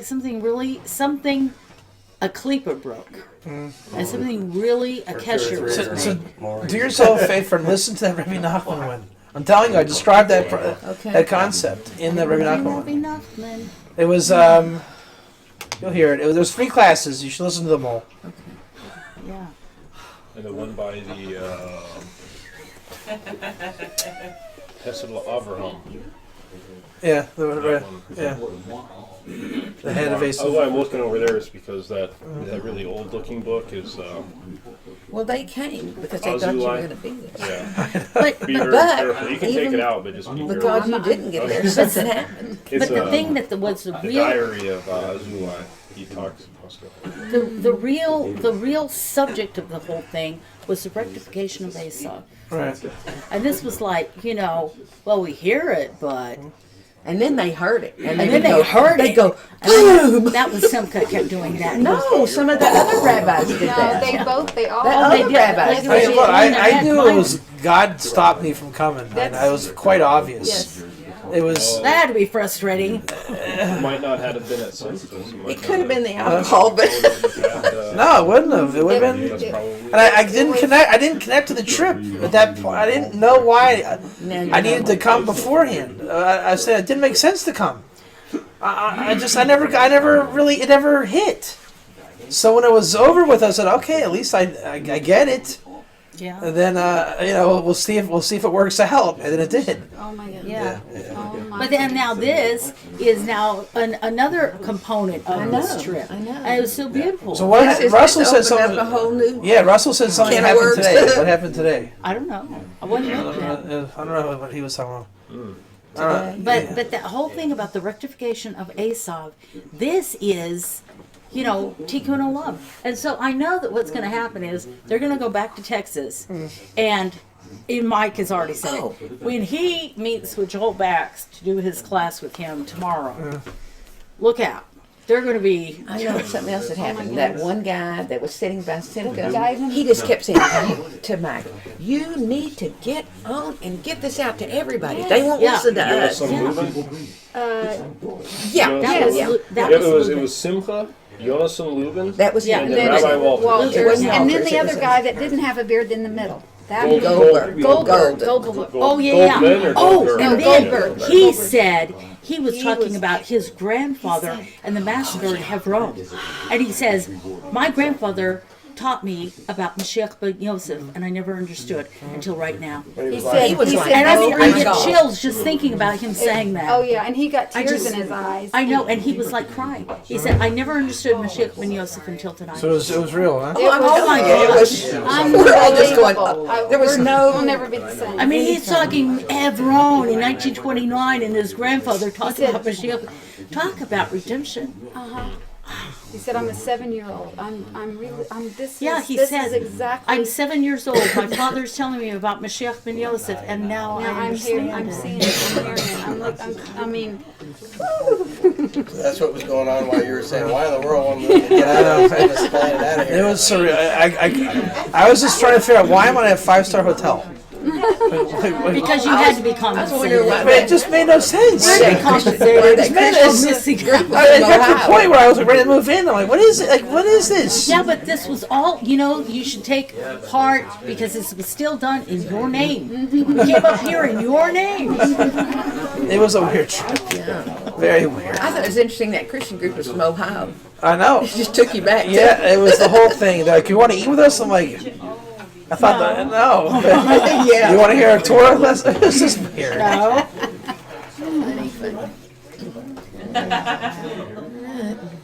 Well, yeah, it I was guess- about 2 when everybody finally, and then they were still staying out there when we were. Yeah. I mean, they put their coats They on. talked like they were and leaving, but then- Yeah. And then I stayed up with Simcha. He goes, I have questions for you, Miriam. And we were up till after 4. Oh, really? Yeah. Sheldon and I got back to the hotel room, and I was like, it was We like I couldn't- had coffee. I know. And I'm usually like out by then, but we couldn't quit talking about it. And I was like, and I was wanting to. I said, let's articulate what I'm happened. glad. And So then we this is both how went, Chicago turns out. I can't say nice to anything. know. We kept saying, why are we coming up here? Yeah. So That's what I'm saying. It was a question, like, what are we doing? We all knew we had to be here. We all knew it was something. Yeah, It's a that's divine- why- And now it made sense. Thank God for God, you know? Yes. You want to take a plate of food so you can have some dinner on the way home? It I was can't most drive a stick shift definitely and work a fork and knife at the same time. So now I feel confident to go to I Cleveland, will, go back but home to I've Cleveland. got food at home. And there's a Garrett class over there. I appreciate it. And now there's momentum. Oh, boy, it is. Yeah, so- Oh, boy. It's like a And maybe if you have a chance to talk to, you'll talk to Mike and Russell, and they'll fill you in more because they. Oh yeah, I can't wait to hear what Russell's got things to tell me. Yeah. We're rolling no volunteers, sometimes you gotta volunteer. Yeah, we were, down the way. We couldn't even hear it. It didn't matter what they were saying. Yeah. We just- I said, does anybody here technically mind? So it does say lock. Yeah, It's that's a the- 90, that's irrelevant. So Yeah. what you do, you can go either way. Let me, I want to feel it. So just twist it, you feel it as a click. So if I want to set it up, we're going to do one of these. Do I pull it or no? Right now, those are out. Okay, let me show you this. So let's say that they're all What's up. odd is. Yeah, pull them all up. Hold on. When you first pull it out, Hold on. yeah, Start over from scratch. start from scratch. There you go. Alright, this is scratch. Yes, that's Okay. so scratch. You pull it out, and you're gonna pull more if you want more. Yeah, But okay. that last tube, now it should, if it's twisted so it clicks, it'll be locked. Keep twisting. Maybe it has to go down more. There you go. Now twist. So now it's locked. Okay, I've got Twist it. just enough so it clicks a little bit. Now it should slide. Try again. Try it. Oh, see too much. Just a little bit. Now slide it. There you go. Okay. So it's like a Okay. hairpin trigger. I got it.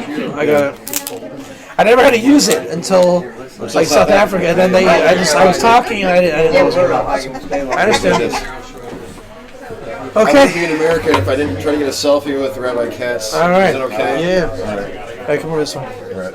That's an idea. How long have you been attached to all this stuff? To you and Gare, less than a year.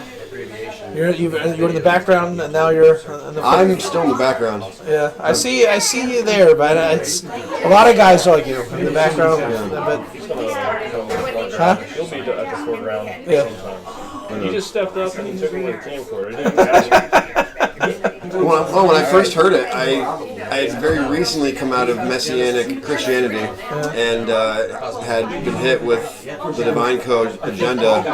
And then I was like, wow, I've been playing dress up and rapping tefillin and doing a lot of bad things. So I had like a lot of guilt. And then all of a sudden, you showed up with this Gare thing. I was like, this has to be a test from Hashem. This can't be right. So, but yeah, it's been roughly a year now of kind of following the Facebook pages. And So why is it real? Why is it real and good? why is it real and good? Because I always knew. I didn't know, but I always felt. Whatever. But you can't trust your heart. even up here. And it's Hakma, yeah, exactly. So, but I didn't know what Hakma was, and I still don't know if I have it because I'm not sure. But you can't. Who knows? My stuff does it come over gimmicky or no? No, not at all. No. It's just it was just something that it just hit me, and I was like, I have to feel it out. I can't just jump on anything anymore. So, but no, not at all. And if anything, sometimes you're way too yeshivish. So I'm sitting there on like an hour and a half video, like cooking dinner. It's great, it kills time.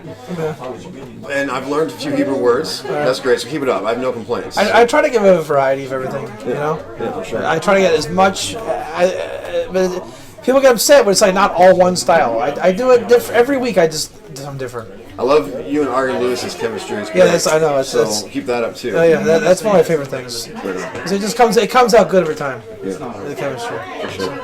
Let's do this. Rabbi Katz. Yes, sir. Be in touch over this thing. Should I email you or what's Yes, but we gotta. I'm ready to roll. Wait till I get back. I just like we I said last was time. Actually, would you mind doing this? 'Cause I have to guess on selfies. I don't have a backward-facing camera. Hit me an email. Yeah, it's the little blue button. Yeah, I got you. And we're gonna have. I can duck down. I'm used to it. Not this one ever good. Okay. All right. That's So gonna be another week or two, right?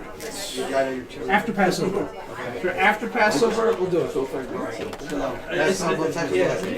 It's always a refinement to the terms, as you see. I'm better at it now than I was. I'm an engineer, so I'm very systematic. I can. All right. Yeah. So you can sense it coming into more systematic now. Oh, recently retired. I never did. Yeah, but it's clear. It's getting more clear in the teachings. You just gotta check it out. Wow. Yeah, I studied with He hears his voice all the time. Yeah, he's used to his voice. 3.5 years. But so I had the basic to walk on, taking it to another level, and now I'm starting to get extra terms I wasn't familiar with, and I just got mission Torah, and I'm going through the show team. So we'll call it. We'll write this down. You with me? This is what we'll call the project. Yeah, he's wanting to study, yeah. Ger be'ikr. Ger be'ikr. That's what the project will be called. Ger be'ikr. Ger be'ikr. No, be. Base. You said that? Boy. Gear in Ger be'ikr. That's what it's going to be called. So you want us to come by tomorrow Gary morning? and Acre. Yes, yeah. What time are you leaving? One afternoon? Gary and Acre. Yeah, come say goodbye. Okay, I just wondered what time is good for you, because I know tonight you had plans. So earlier the better. Okay. 8 or 9. You give knuckles? 8 or How 9. do you do that? Okay. It's okay. You have high five? See you. See you High later. five. High five. Nice. You know how to high five. That was cool. Yeah. Nice. All right. All right, let's do this.